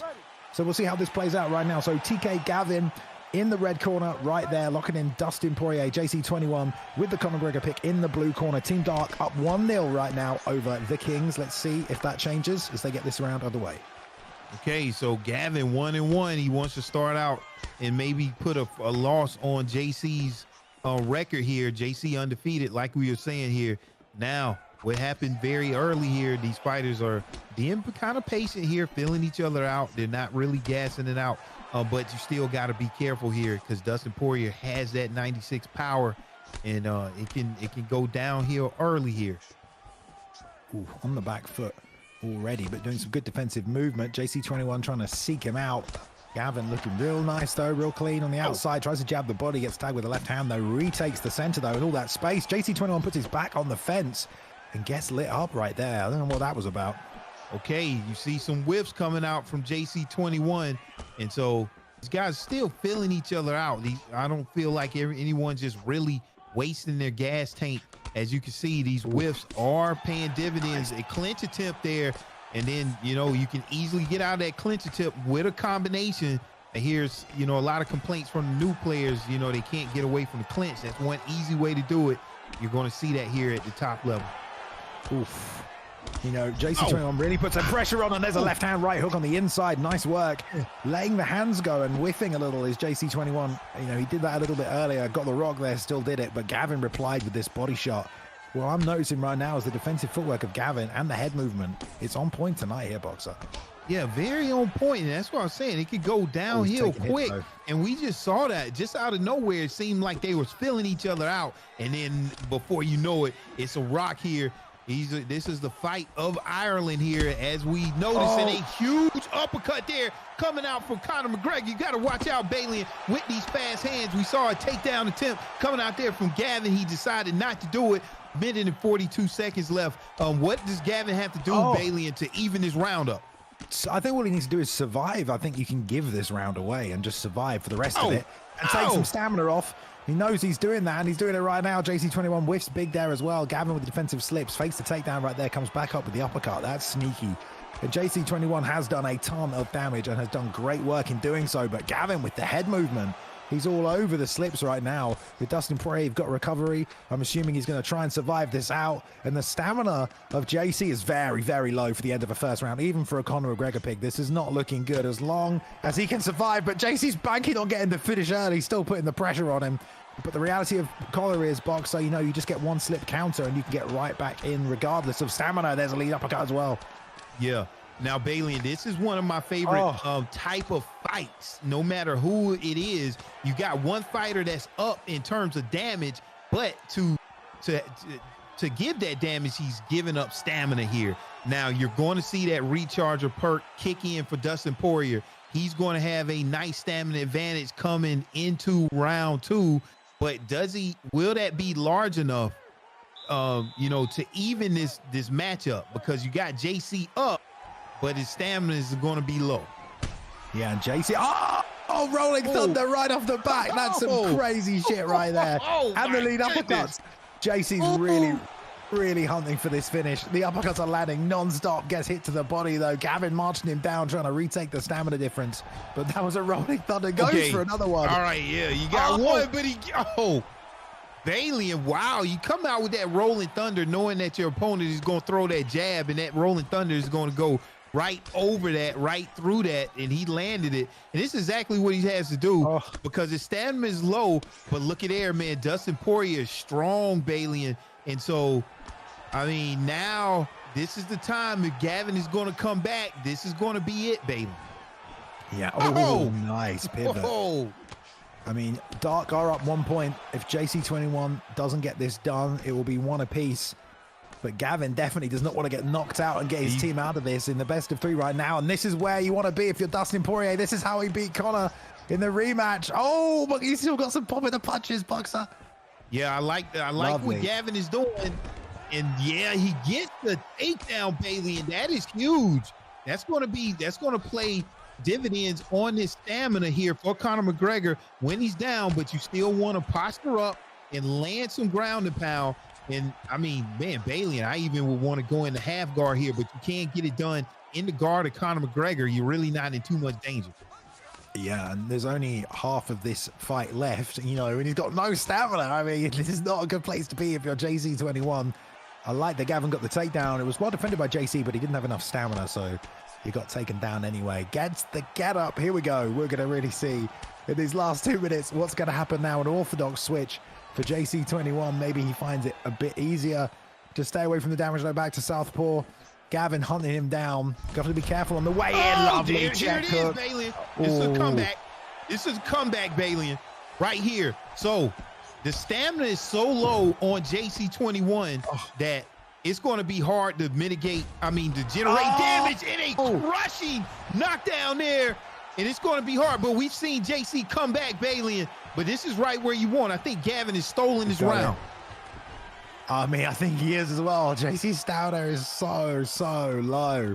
I mean, that is just unfortunate. Look at the body health as well compared to the body health on Gavin. Gets the get-up denial, which is kind of interesting, and stops the posture up as well. Maybe JC just wants to stall this round out to try and survive. A lot of people think he's a bit of a madman in the corner or in the chat. I intend to agree with them there because he is fighting like a bit of a madman. But Gavin riding on top, 20 seconds left. Another sprawl get up attempt right here. He's going to spam them, I guess. I don't know. Stamina. Yeah, I don't know if I was spam him right because the transition blocks denials are going to work even further on your stamina, and then now you got the recharger perk that's going to kick in again for Dustin Poirier, and it's going to be very tough. Now, I will say I've seen JC21. We've all seen him come back in, facing a lot of adversity right now. Someone isn't skipping, so they're kind of, collecting themselves. But that was the turning point for Gavin. I think for right now, if he's careful, he has to be very careful though. He can get it done, baby. He landed 3 of 26 significant strikes in that last round. I mean, that is never. Oh, nice counter straight, Bailey, in that 5-star that you called it, and that's all she wrote, Bailey. And we say it's just at some point depleted your stamina, and that all that stamina that Dustin Poirier is getting in round 2, round 3, and man, what a highlight finish against JC21 that's undefeated, Bailey. That was a very, very clean left hand to finish that. Lovely slip counter. Yeah, like you said, I mean, JC21 was 2-0 this season. Team Dark, I mean, the Kings and Team Dark, 2 of the best teams in the world, as we can see. But look at that, mate. What a counter, what a finish. What a great first round from JC21, but sadly it wasn't enough. We talked about the amount of pressure he was putting on him. Gavin had some great head movement in that fight as well. It helps when you're playing Poirier and you've got that really high block and that really high head movement, and you can just kind of slip and roll and make things a little easier for yourself. That's exactly what he did. Weathered the storm. Lots of nice liver kicks as well. Some body hunting. Survived. And takes it to JC21 and gets a win. So that's one apiece between TK and Team Dark. Yeah, that's a very good job. That's one thing I like about the game, just that the meta of that stamina that you need to use to put on that damage. But if you don't get your opponent out of there, then you could be in trouble and they could turn the tides and come back. And that's exactly what we had happen. It was one of my favorite type of stylistic matchups to play out, Bailey. Great job by both of those fighters. Wow. Yeah, fantastic. We love that fight. Great fight. Okay, here we go. It is the decider. The best of three. It has come to this. TK and Team Dark. We've got Cryptics and we've got Papa Doc at welterweight boxer.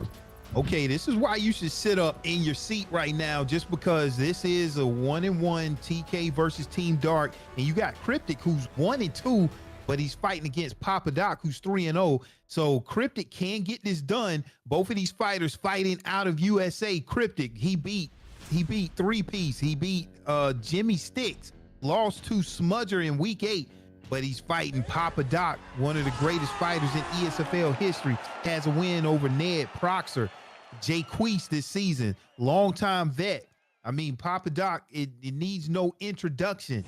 Former ESFL champion, just accolades just go on and on and on. Now, Cryptic has Kamaru Usman, and Papa Doc has GSP. Will we actually see a ground battle? If this fight goes to the ground, you're going to see some high-level ground stuff that we all can learn from. Both of these fighters coming out showing respect, Bailey. This is going to be very interesting because Doc can't mess around with that low chin stat. With GSP round 1, Bailey. What you seeing? Yeah, I mean, this kind of a matchup, if it does go to the ground, it's about who gets top position, generally. That's the thing. But the power advantage is definitely in the side of Cryptics with Usman.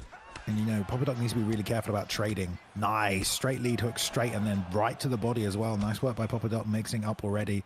Has to be careful of that jab and the power in Usman's strikes. And if you're Cryptics, you want to just slowly chip away. You shouldn't be looking for any big shots. You should be looking to just wear him down, jab by jab, strike by strike. Anything that you overcommit with or lean with is going to put you in danger, like right there, where Papa Doc was able to take a great advantage and land some counters to the body. Nice knee up the middle as well. Yeah, you called it. I mean, with Kamaru Usman with that 95 power, I just like to get in the 5-star jab. Just like to get that jab out there. It doesn't cost that much, but 2 jabs, I mean, is going to do, a lot of damage to someone's block, especially if you can put a straight in there with a 5-star straight of Kamaru Usman. Yeah, don't overcommit, like you say. Just get those shots out there and just touch him. That's all you got to do if you got Kamaru Usman. Papa Doc doing a great job of keeping this toe-to-toe as well. Like, he steps on the inside, goes toe-to-toe, and then he'll stay toe-to-toe, and Cryptics isn't backing out. And Cryptics needs to get a little bit outside of that toe-to-toe range because his length is a little bit longer, so he needs to snap those punches, those straight punches. Didn't do that, left himself in there, and got taken down. So here we go. You wanted to see it. Papa Doc on top, inside control. This seems to be bad news for Cryptics. Yeah, and this is despite what you think, this is a huge advantage for Papa Doc because top control is a 98 for GSP and only an 89 for Kamaru Usman. They really trying Kamaru Usman with that 89 on the ground. But he got a little bit exposed with that Leon Edwards in real life, and that may be why he has such a low bottom control. Gotta make him beatable somewhere. Yeah, Papa Doc is in control right now with a huge stat advantage. Yeah, look at those elbows as well. He's been landing on top. Yeah, straight pass to full mount gets denied. Didn't set that one up. Don't know if he was looking for something specific, but a couple of short shots back to half guard. Gets the posture up though. Shot to the body to Papa Doc. He always takes his time on this ground and pound. Yeah. Almost likes to get a read on the defense first. Yeah, knows doesn't need to rush anything. Papa Doc understands that stamina. You can burn yourself out well and away on your opponent, even on the top. Especially when you got someone like Kamaru Usman, who has those ground perks. But Papa Doc, he will wear you out. He will win these rounds with control, and just getting off a little bit of head damage here or there. And by the time you stand back up to the feet, you're at a disadvantage here. But Cryptic's doing a good job on the ground, not doing too bad, baby. I thought he was going to get that. Yeah, Papa Doc's transitions there from the top. He tried to go straight to mount from side control, didn't set it up, got denied. and then he was in half guard. He tried to go straight to side control again, didn't set it up, got denied. So I don't know what Papa Doc's doing, why he's just firing these transitions off and not trying to fake before he goes or strike first or pull off a denial. But, you know, Papa Doc's one of the best ground fighters in the world, so I'm not going to question what he's doing. There's a head kick, though, that lands, slips underneath as well. Those Cryptic stays in it, but there, the head kicks of GSP shining through. There's another one. Perfect range management from Papa Doc, and that's just, you know, Cryptic's wanting to walk forward and walking forward into a head kick every time. Yeah, you can't play around with head kicks in this game or in real life. Only a 92 kick power there from GSP, but whenever you put in all of that groundwork in round one, you got to be careful. You're going to get rocked. And look at that jab, that push jab punch there by Papa Doc. He whiffed. And that was a dangerous moment there for Papa Doc, you know, but Cryptics was just out of range from that overhand. Oh, nice pull counter elbow for Cryptics. I was about to say Cryptics still trying to walk forward and hunt for these hooks in close, which seems a bit of a strange game plan. And Papa Doc now punishing with the right hands over the top, but he did get a nice pull counter elbow there, did Cryptics, now faking a little from the outside. But I'm not seeing the jab or any of the straights from Cryptics, and then another combination by Papa Doc on the inside. He's just got the faster hand speed, and Cryptics is getting paid because of it. And now against the fence, landing some damage. Let's see if he gets a takedown off of this as well. Jumps to the back. Is he going to go for the trip? Breaks. More shots, and just looking for that pull counter elbow. 1-2 head kick. There we go. Boxer, this might be over. Wow. And I like that move. That, you know, Papa Doc didn't do. A lot of people go for the turning takedown against the cage. It takes way too much stamina, and Papa Doc electing to back up, sit his opponent down with a kick to the head, and now he's in control. And see, look, he's just taking these shots. A lot of people, when they get, you know, a posture up from the top position, they just fire away way too many shots, and you risk yourself of getting reversed. You risk yourself of draining out your own stamina. Papa Doc knows what to do, Bailey, and taking his time. Yes, indeed. Nice denies from Cryptic, though. Gonna go for the armbar. Now, this is an amazing position. It's all in this slam. He's got this. If he doesn't get this slam, he's got this. He's got this. Congratulations, man. Cryptic's Are you Bailey? Congratulations already. He's got it. He's got it. Easy peasy. The armbar, dude. The armbar from full guard. The armbar from full guard. Look at the stamina. Oh, yeah. Wow. Uh-oh. The armbar from full guard, Bailey, and tell me what little backstory about that is. That is very powerful. Wow. That's it's still my favorite submission in this game right there. That was some great denial work by Cryptics. I mean, he set that up and built the side to the stand. I mean, I don't remember if he did a fake or if he did the full guard momentum build, but you know, he just didn't see it coming. Papa Doc is amazing on the ground, was winning that fight, almost finished him, but from full guard, the armbar comes in, doesn't beat him to the slam, and that is just one of the best submissions in the game, 100% from that full guard position. It does have that, you know, 50-50. They might just slam you out of it. But if you can beat them to that, you got the strikes to finish, you're going to get a tap a lot of the time with that armbar. So well done.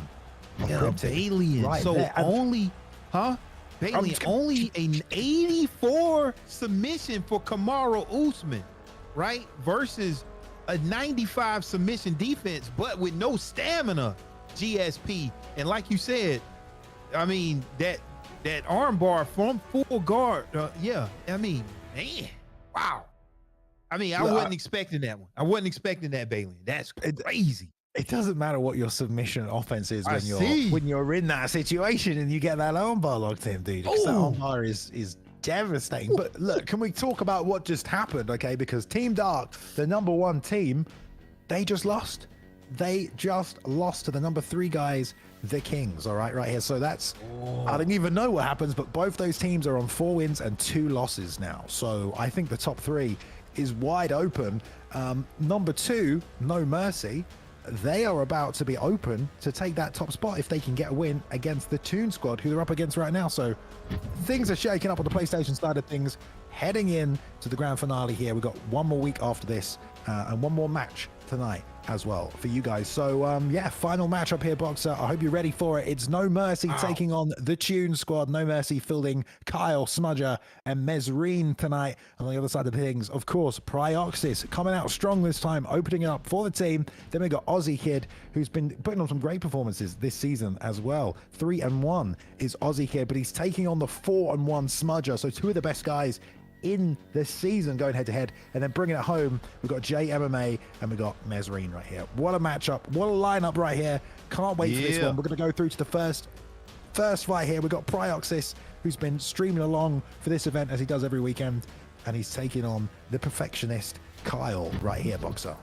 All right, No Mercy Cal. This is also sit up because this is the main event of the evening here. Cal versus Prioxis in the middleweight. Cal 2-0 here, has defeated Spartan, has defeated Pershu, longtime ESFL vet, but he's fighting the big man, the big guy, the legend himself. Prioxis, content creator, defeated PK. He defeated Diaz, EK Gamp. He defeated Dark, K Young Butter, lost the host Ninja, leader of the Toon Squad. He has a simulation style approach. We know Prioxis like to play it realistic, but let's see who they're going to pick up here. Prioxis sticking with that Israel Adesanya pickup, fighting Robert Whitaker. So with Prioxis was going to utilize that long range as Israel Adesanya here, and Robert Whitaker, you know, he's going to be one of those fighters that can get it done in close, in tight. You know, he has that wake-up call perk, so he can weather the storm whenever he gets knocked down. Round one, Bailey, and take it away. What a fight we've got here. So many people in chat backing Kyle, calling him one of the best strikers in the game right now. Got a tough test in Prioxis. Yeah, that's what they're saying. Look at this touch jab. This constant touch jab from close range. This is going to be real hard for Pride to deal with right here. Nice southpaw switch, trying to find a way around it. Toe to toe, we've got to see those knees, those side kicks, maybe those teeps up the middle. We'll see how Kyle deals with them when they come. But this is definitely a difficult start to deal with. Someone going toe to toe. Bearing in mind there is a little bit of a delay with this one as well. We're at 146 on the MS, so we'll see if that affects him. Nice pull counter from Pry, who's trying to find a way away from this style. Now looking for the push as well. Yeah. But that single jab is just interrupting everything he does. Nice pull counter from Pry, fires back with a four-piece combination Boxer, but this is tough. Yeah, it's very tough. I mean, when you got somebody deploying this type of offense with this double jab, he's just going to touch you. Nice. Look at that block there.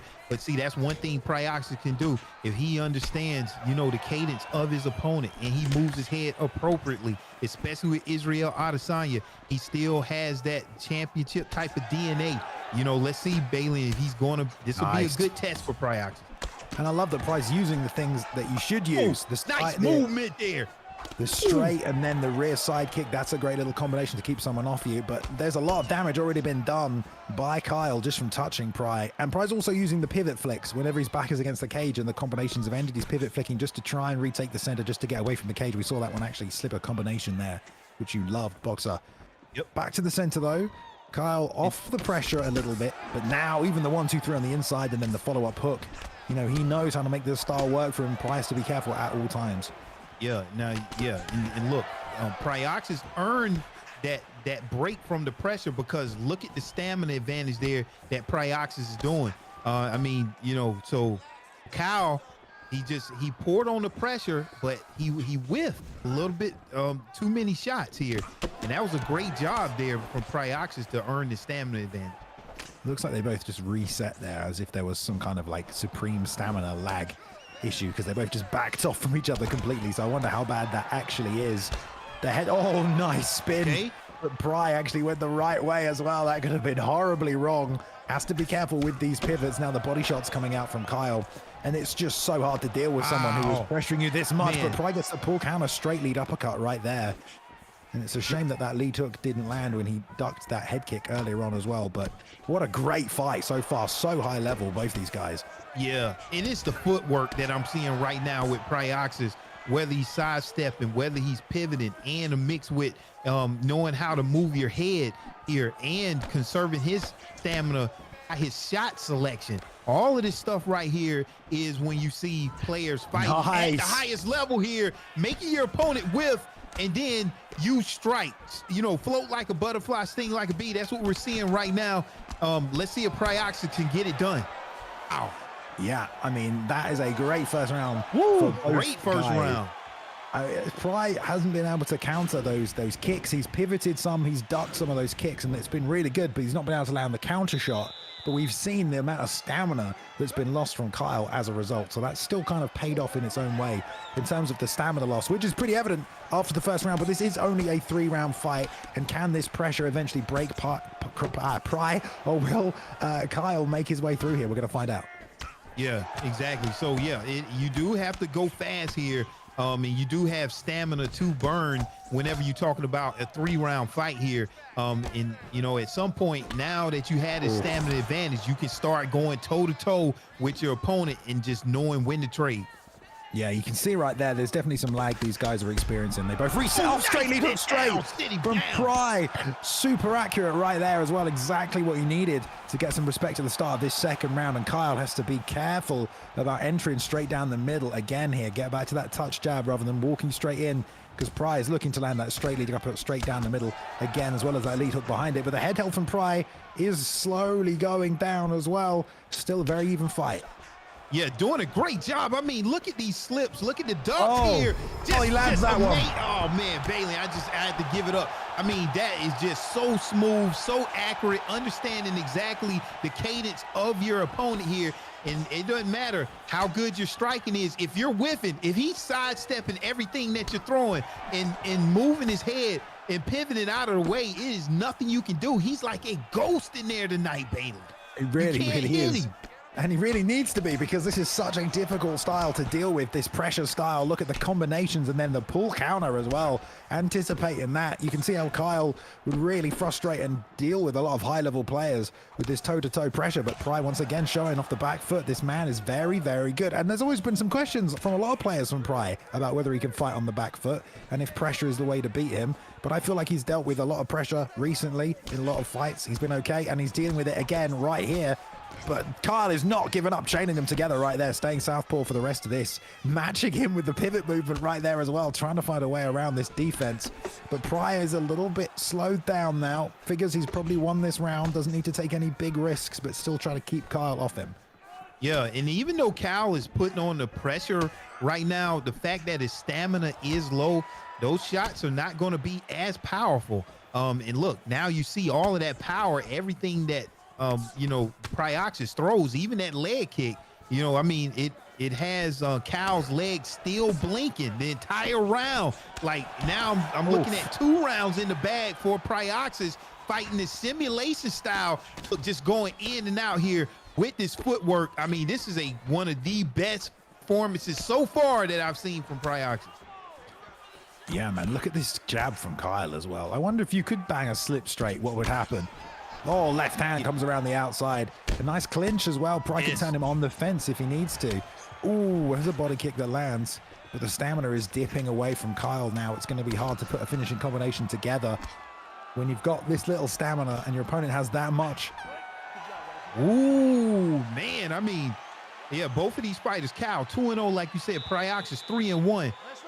And Pryoxis likes to sit in this position where he leads the Toon Squad out and sets the tone, and he's setting the tone early here for the Toon Squad, doing a great job. Now, people are saying Cal is the best striker in the world right now. He's faced some adversity. Let's see if he can get it done round 3. I don't know if they said he is the best, but there was definitely a lot of praise for Kyle before this fight. One of the best for sure. Lots of people were very, very excited for this fight. I think they've both done really well. I mean, Kyle's really shown what he is good at, now gone orthodox. It's just Pry defensively tonight has been so sound, but here comes the pressure. The pressure has been accumulating. There's a spinning elbow. It finally lands, and you don't need to be perfect for very long. And there we go. There we go. That's the problem with that cut off. You know what I mean? Like, Pry had to be perfect for all 3 rounds, and Kyle, you know, only had to be perfect for 5 seconds. You know, 5 seconds to break through and get it done. Did not relent on the pressure. Went back to orthodox, and the power difference was immediate right there. You see how much harder he was hitting as soon as he went back to orthodox, and that lead leg wasn't as damaged.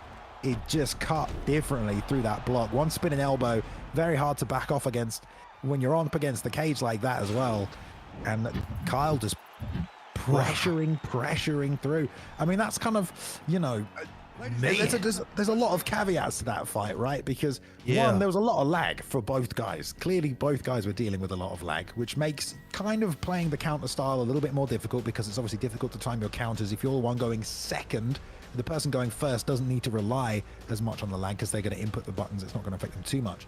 But Kyle knew that he was accumulating damage. Again, that orthodox switch at the start of that round, he brought back all of the power that he had lost over those 2 rounds, and it was enough just to break through that head health. Pride gotta be upset with that, but at the same time, you got to think that Pride probably feels like he played a really, really good fight and he did everything he needed to do. It was also not a flash KO, but one of those KOs where you don't get dropped, you just get hit with that extra punch and you go out. So there wasn't that chance to recover or anything like that.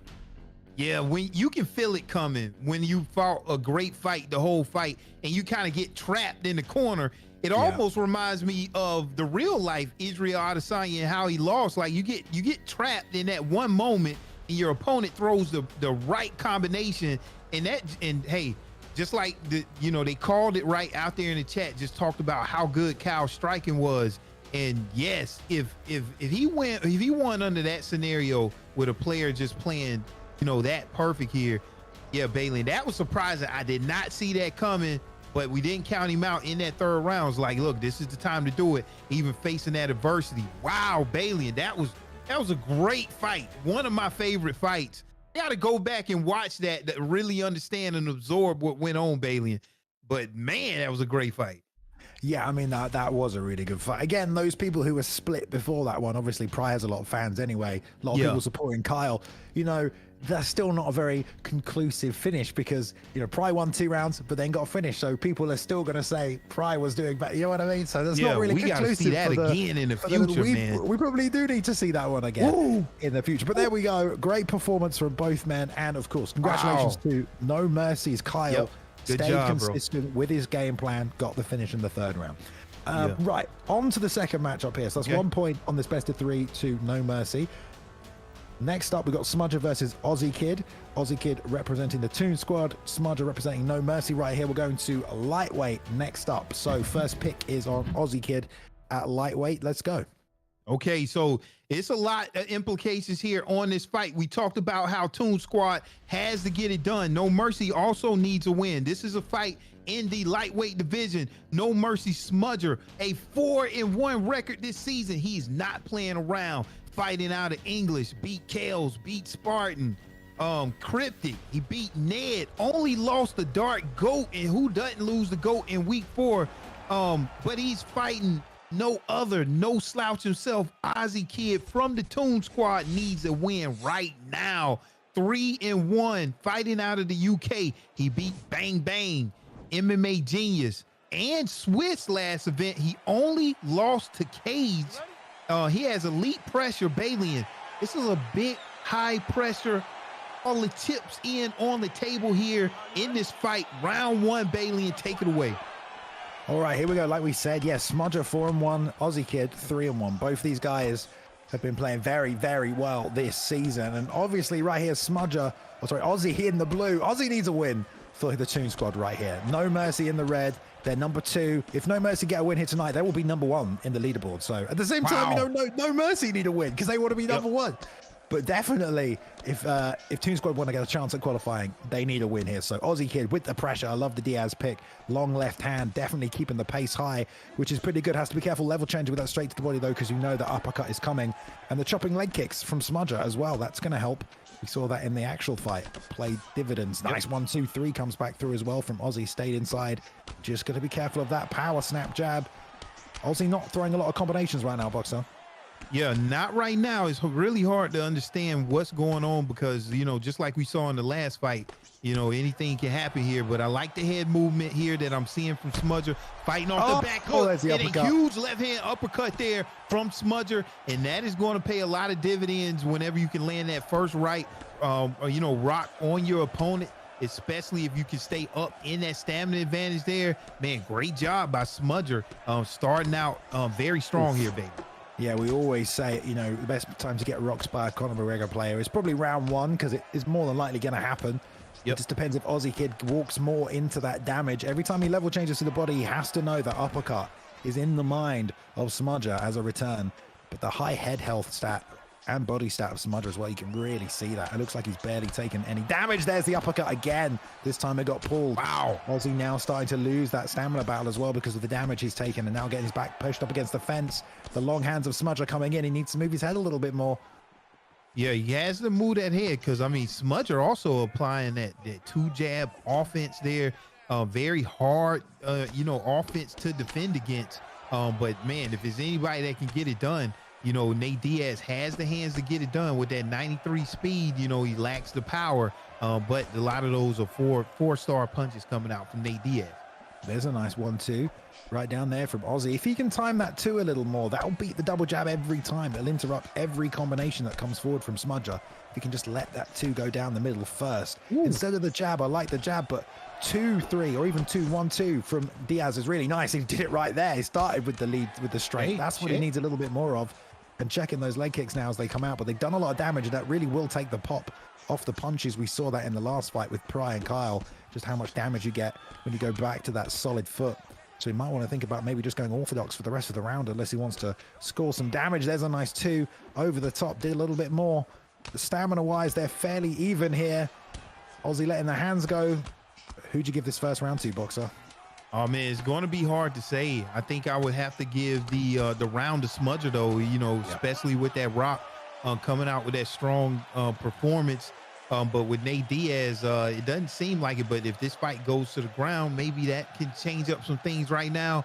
But right now, No Mercy seeming like they're in control. Now, if you're an Aussie kid, this is the round where you're going to have to put something together. You're going to have to figure it out right now. How are you going to get this thing, turned back your way? But, he's starting out with a stamina advantage. That's one good sign. Yeah, but it doesn't mean too much against the McGregor player. It really doesn't. His main concern has got to be that uppercut. I mean, that's basically the only big shot that's landing, and it's popping up the middle every time he level changes, putting the combination together. There's a nice check. That's going to slow down Smudger as well, and he's done a lot of damage to the head health. I would love to see a takedown. Anything you can do to secure this round. Look for the win in round 3. You don't have to look for the KO now in round 2, but Smudger's pushing back forward. He's doing big damage. That right leg is constantly blinking as well for Aussie Kid, so he really needs the volume. Oh, lovely, putting it together right there, breaking through the block. I love how he's stepping through with these punches as well, Boxer. Yeah, and I like what he's doing. He's throwing that right hook because Smudger is circling to his left here, so he wants to circle right into that hook. So let's see if Smudger can circle out the other way. And look at there, he landed a leg kick of his own, and we know how weak that leg health is, of Nate Diaz there. And that's how you want to mitigate that pressure there if you're Smudger, doing a good job. And look, hit that leg again, Balian. Going to have to switch here. Yeah, he will have to switch. He might want to leave it there as bait, but he will have to switch. You don't want to get finished by leg kicks in the ESFL because of your stubbornness. You know what I mean? Exactly. There's the switch. And let's see how that plays into this fight. He was losing power anyway. He's probably going to be as even as he was if he was on that leg. He did check a few of them, but that's just good leg kick work from Smudger. I mean, that's a great game plan against any Diaz. There's another uppercut that's crippled him, and the left hand that went through the block. Now the ground and plan, possibly a finish and a win on the board for No Mercy. No, look, stand up.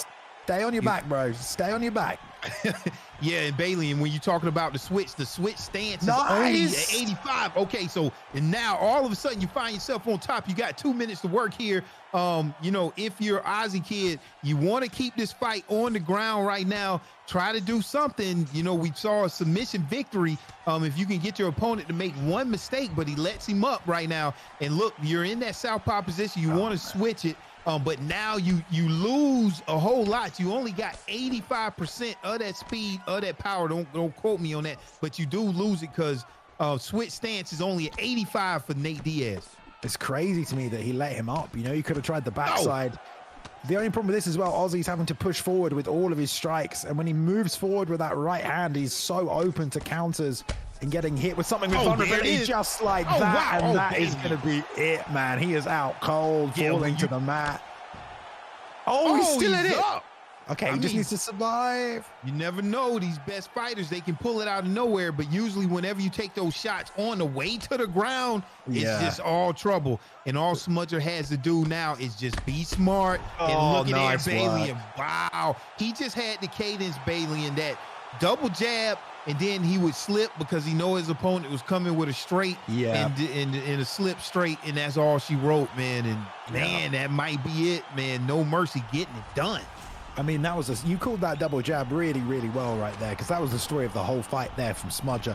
Double jab and see what he does. And at the end, he had it dialed in. Double jab, slip, left hook, lead uppercut. That's a smooth, clean finish. But that's because Smudger knew exactly what he was going to do, because he kind of programmed it into him. Good leg kicks, forced him to stance switch. You know, that was a good, solid game plan from Smudger. Got the stance switch and then got the double jab going to break through to the block. Ozzy did a good job, but he just got to that point where he was pushing forward to commit to that offense and just getting tagged.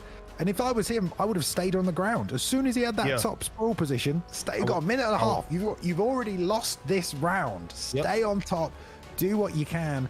And unfortunately, he got back to the feet and got dropped twice more after that as well. So unfortunate there for Aussie Kid. But, you know, Aussie Kid he was 3-1 going into that fight this season. So definitely had a great season. 3-2 now, unfortunately. But that will be a point on the board for No Mercy. There we go, 2-0 over the Tune Squad. That we will play the last fight as well, which is going to be Jay, MMA, and Mesrine. But officially, No Mercy now move to the #1 spot on the leaderboard, because they are now 5-1. So they have overtaken everybody from #2 up to #1. And there we go, second and third place. So fourth place position here. It's going to be fun to have a look at the rankings at the end of the standings today. We will have time to see them updated as well now, because we have one more fight. But we will show you the PlayStation rankings before the end of today. There is one more week to play after this. But what a ton of events here in week 12 on PlayStation. All right, we've got one more fight for you this evening as well. We're going to go to welterweight. It's going to be Jay, MMA, from the Tune Squad, taking on No Mercy's Mesrine at welterweight. Let's go have a little look at this final matchup.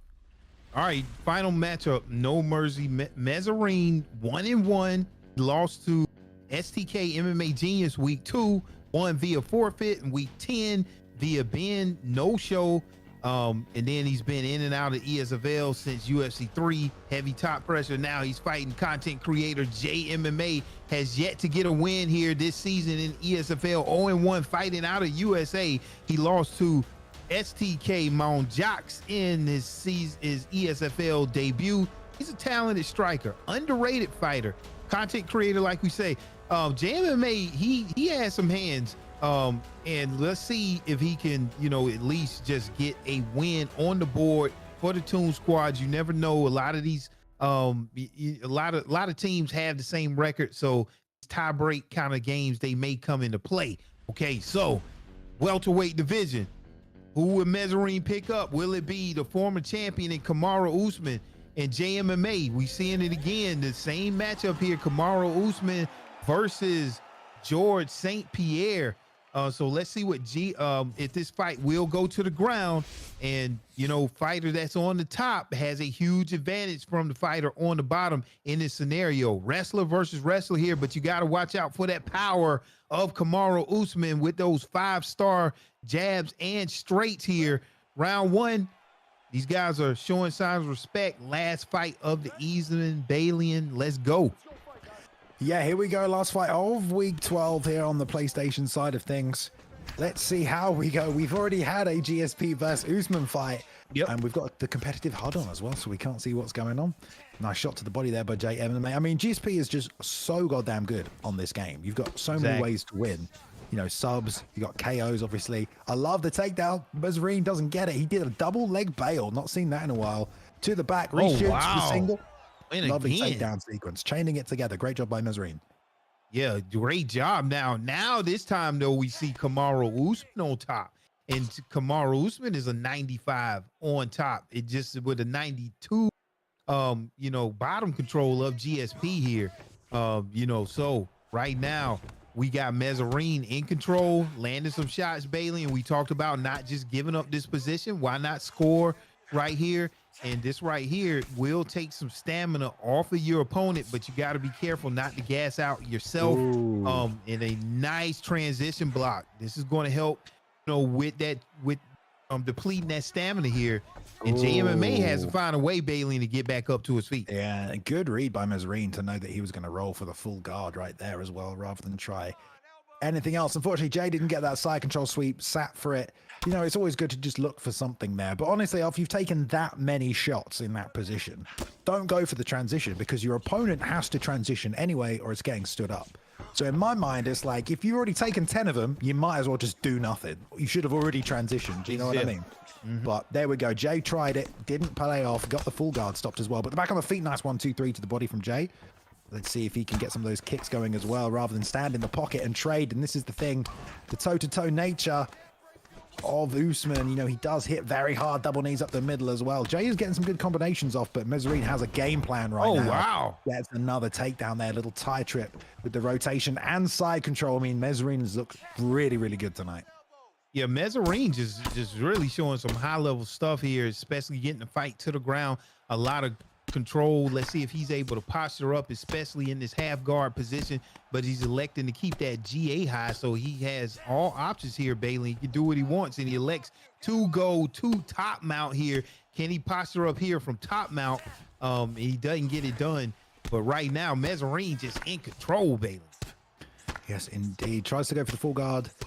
So the full guard fake right there, just Jay, but just taking these shots now. The GA is building, and then the full mount transition, trying to get a read on what Jay's strategy here is on the ground. He seems to be trying to just sneak in transitions at the right time, gets that half guard in there. But this is nearly the end of the round anyway, so maybe he's just trying to take as little damage as possible. Gets postured up, though. Double frames. Nice work from Jay, but these two get through, and there's so much damage, Boxer. Yeah, you cannot take any type of ground and pound from Kamaru Usman. 1 or 2 punches, that's all it takes there. I mean, Kamaru Usman, one of the best at that ground striking with a 95. Fighter showing respect right here. But Mezzarine just really controlling that match is frustrating whenever your opponent is just billing GA on the top. And it's really nothing you can do, because if you elect to transition out, that's going to be an easier transition block for your opponent here. Man, what does JMMA have to do, Bailey, to turn this around in round 2? Well, it's kind of interesting because I'm pretty sure when you just spam uppercuts in the clinch, all you need to do is walk backwards and it will just break straight away. So Jay needs to exit the clinch rather than hang around in those positions, I think. And he's also doing a good job going straight and then a combination. Like right there, it literally, as I said, he just didn't put something else behind it and he would have stopped that clinch attempt. He just threw the straight. So he has to be careful here. Maybe get some side kicks going. Whatever he needs to do is get out of the range and the reach of Usman, because he's just getting peppered with shots. Yeah, you cannot get peppered with those Usman shots, because they're all 5-star. And then look at that nice hip toss, that judo throw. And then now when you're on the bottom here with Kamaru Usman, you're at a disadvantage here. Let's see, he gets the transition block. He doesn't. Is he going to get the back here? Didn't even, do the context transitions. Right now, man, Mezzarine is just having his way with a strong Kamaru Usman on top. Yeah, I really like the game of Mezzarine. I mean, I know some people won't, but I like that he's using the clinch for, and he's landing strikes and getting takedowns from there. I like that we're seeing him ride these different ground positions, and he's just chopping away. I mean, it's just good play when you pick Usman. You don't need to do much else. This is how you win with Usman. Nice deny there by Jay. He's got a second to go. Gonna deny that. Kimura goes for the full guard instead. All right, yeah, was that a get up that I saw? I'm not sure what Mezzarine was trying to do here. He's hanging out in the full guard of GSP. That's not necessarily the safest position. Let's see if JMMA elects to do some type of sweep from that, but he didn't. Let's see how he's going to get up. He's going to have to find a way up, in this fight if it's going to happen. Like we've been saying with Jay, he seems to be waiting quite a bit with these transitions and just trying to sneak them in at the right timing. But the problem is Mezzarine is so active. Jay's going to need to start pumping the fakes and get going, because Mezzarine just keeps cutting through and landing ground and pound, and Jay's just losing clock time. That's all that's happening here, unfortunately. Got to get moving a little bit faster. Easier said than done when someone like Mezzarine's going to make you pay for every, ill-conceived transition. And this looks like a tough old time. Mezzarine still riding, gets his backside position. Let's see if he puts that second hook in like he did earlier. Although he didn't do much from that position because Jay didn't give him much. Maybe felt bad about it. Look at the patience here. Yeah, you look up, Bailey, and then the round is over. It's nothing for the judges to award you on. You've been, on your back the entire round, and it's only 1 minute left. It's not much that the judges can say that you won. and all you do is posture up and land a couple of shots, and you played that safe, patient game, you know, that Kamaru Usman has won with, you know. Double. But even here, Jay's not striking. He's doing the hip fakes. That's great, but he did 3 of those, and then the posture up comes. He's, you know, towards the end of the round, it's understandable, but I feel like he needs to be a little bit more active and just try and change position or go for something. He's not even throwing strikes back. I mean, there's definitely he's got his own system. Everyone does, but it's not matching up well against Mesrine right now. Yeah, and you know, it's easier said than done. I mean, whenever you play against these best players in the world, you know, Mesrine, I mean, man, what are you gonna do? I mean, you know, he's building up so much GA. It's gonna be hard, but yeah, you gotta try now. Okay, round 3, Bailey, if you're JMMA, you know you want to keep this on the feet, right? For sure, unless you can get top position, but he needs a finish. I mean, you got to find something. This is where you bang those wheel kicks out. You get those head kicks going. You look for something. He's just planting his feet a little too much here, though, as well, which is why Mesrine's able to just grab him. And there's a rear uppercut again. Just too much damage at this point. High crotch. Good denial. About to stay. Yeah, Bailey, that was about to be really bad. Good thing you got a denial on that high crotch, but yeah, Bailey, yeah, there it is, a rock. Is you just didn't know how to deal with the clinch here. You know, a Mesrine. Yeah, Mesrine's done a great job using the clinch in this fight. Gets the takedown from here as well. Made that look a lot easier than that is usually to get that. Exactly. And look, he's got so much patience in these positions because, you know, he knows how long the clock will last before the referee will move him. And every second that ticks by, he's winning the fight. So it's just melting away. Jay has to move. I know he doesn't want to because he had that full guard denied.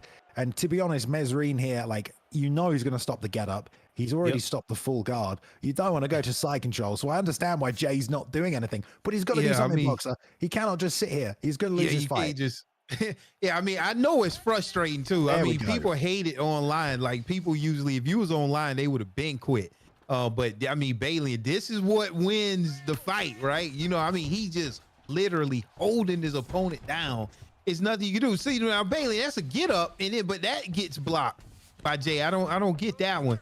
He may be trying to do an undeniable fake there from a half guard get up. I know the I see. I know the full guard one is like a little fake, but I don't know if that actually is a fake or if he's literally trying to get up or what's going on right there. But there was a really interesting sequence there we saw where Mesrine was in Jay's guard. Mesrine postured up, did nothing. Jay framed and slipped and lost stamina, and Mesrine just took the half guard. Yeah. So it just goes to show Mesrine doesn't even have to do anything. He just postures up, lets Jay move, and then gets the free transition. So it's, you know, he's very, very, very skilled on the ground. Yeah.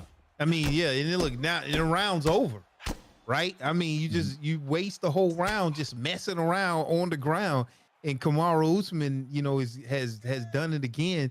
Only 1 minute left. Now, you know, these guys, we've seen crazier things happen. You never know, but right now it's looking really promising for Mesrine.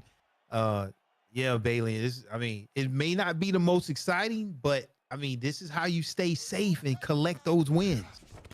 Yeah, and it's also that thing from Jay where it's like, well, he knows what he shouldn't do because he knows how to get himself in danger. But at this point, the fight's over. You know what I mean? Now he's trying to get these get-ups. Obviously, he's not going to get them out of frustration. But there seemed to be a lot of, this would be a bad idea, so I'm not going to do this. But then that just limited his options until there were no options. And Mesrine was just able to just sail through with the win, unfortunately. So, yeah, in that third round, you got to fucking, excuse me. you got to go for broke, you know? You got to go for broke. But he may have been finished if he did that. So fair play. Mesrine showing up, looking very good tonight. Tough matchup. If you're Usman versus GSP and one guy's going to grapple and get top position, that player's going to win. Yeah. Do you think there's any trolling going on there, Bailey, and see respect and spammed out? And probably. Yeah, I mean, he just held him down. I mean, man, that was, hey, better hope the judges. We're going to see the decision. And then we go. Yeah, of course. 26 as well, so there was a 10-8 round in there. Wow. I mean, yeah, Bailey. I mean, that's what you do with Kamaru Usman. That's his thing. We talked about it. Great job to both of those opponents there. You know, Mesrine moves to 2-1. JMMA moves to 0-2 there. And No Mercy just coming out, getting the job done against the Toon Squad. Just amazing fights there, especially that fight against, Cal versus Prioxis there. Man, great card overall. But, man, No Mercy coming out, just showing no mercy tonight. Wow. For sure, man. That's definitely how you say it. And that's a clean sweep for No Mercy. Vanio Tiger in the Twitch chat says, the best Usman showcase you can get. I mean, he's not wrong. Okay. He's not wrong at You're all, right. man. I mean, that's how you play Usman on this game, 100%. Great work. Unfortunate for JMMA there tonight and for all of the Toon Squad. I mean, Aussie Quid and Smudger, that was a tough fight right there as well. Prioxis and Kyle, really tough fight. Prioxis looked really good and gave Kyle a lot of problems, but Kyle, again, with that pressure, that touch game plan, great job by Kyle to get the finish there in that one. So it will be 3-0 for No Mercy, like you said, showing, oh my goodness, showing No Mercy tonight. There we go. Yeah, it's been a long week, to be honest. There we go. It's the end of Sunday. But let's take a look at the rankings, guys, so you guys can see where we're at. 1 week before the finale right here. They should have been updated. There we go. Number 1, No Mercy, 5-1 on the leaderboard. Look at that. And now number 2 and number 3 is Dark and the Kings. So Dark have a clean sweep over a team, so they will keep a number 2 spot. But look at this, 4th place now, Elite Kings. They slide up, though. They were 4 at the start of today, so they are holding on to that 4th spot firmly. And for those of you who don't know, it is the top 4 teams that will go through to the playoffs at the end of this season. Around Christmas time, we will have a finale tournament with a prize on the line. There's going to be a prize pool as well as the championship belt for this season, season 4 of UFC 4. So one team will be crowned the winners. The top 4 teams will go through. There is 1 week left to play for. So technically, let's see here. Toon Squad are actually going to be 6th. Bang Bangs are going to be 5 there. That's not fully updated for those people who don't know. Toon Squad will be down at number 6. So it's between 4 and 5, which is going to be Elite Kings and Bang Bang Bullies. They are neck and neck right there. I believe EK have a clean sweep, though. So they have a 3-0 over another team. So they will be at number 4. But it's all to play for the next week. There we go. Just moved around. Thank you very much. Boiler in the back, moving those in real time for us. But there we go. So if we look for next week here, if Elite Kings lose and Bang Bang Bullies lose and Toon Squad can win and Showtime Killers can win, any of those 4 teams could potentially still go through to the playoffs. So technically there are still 4 teams in it able to go through for the playoffs. Yeah, it's that set up just perfect, Bailey. And I mean, anything can happen. I mean, everything's still open. I can't wait till next PlayStation event just to see how everything unfolds, especially after some things that happened tonight. I think people want to, kind of, come back, get their revenge, set the record straight, because it's getting down to the wire, Bailey, and this is going to be it. Like, we need to get these wins to get in the seeding, to get in that top 4. It's what it's all about. There we go. All right. I love how everything is shook up this season as well. So we showed the Xbox rankings at the start of tonight as well. For the people who didn't see, top 4 teams on Xbox right now are Flow State Dons, Built for Ankle Picks, Kingsman, and neck 4th and 5th are Dirty Boxing or Diddy Boxing and the Elite Kings. So EK potentially going through on both consoles here as well. But that's it for week 12, everybody. Thank you for tuning in tonight. Some top matchups, some great performances tonight, Boxer. Wow, some people great really, performance. really good. So it's all to play for, guys. Still, next week will be Xbox, the last week of Xbox, the week after that, the last week of PlayStation. And then we have our playoffs coming around Christmas time as well. And then that will be the end of the season. And we'll be taking a break after Christmas going into the new year. And we might do a couple of events. But, hopefully UFC 5 comes out next year. We'll see, Boxer. But thank you for hanging out with us tonight, mate. We appreciate you coming to do some commentary every week. Boxer, any final words from you, mate? Oh, man, just some really great fights, and I really like how the season is shaking out. But I definitely going to go back and look at some of these fights, man. We learned some stuff today, Bailey, but great card as always, commentating with you, and can't wait to the next PlayStation event. Boom. All right. That's going to be...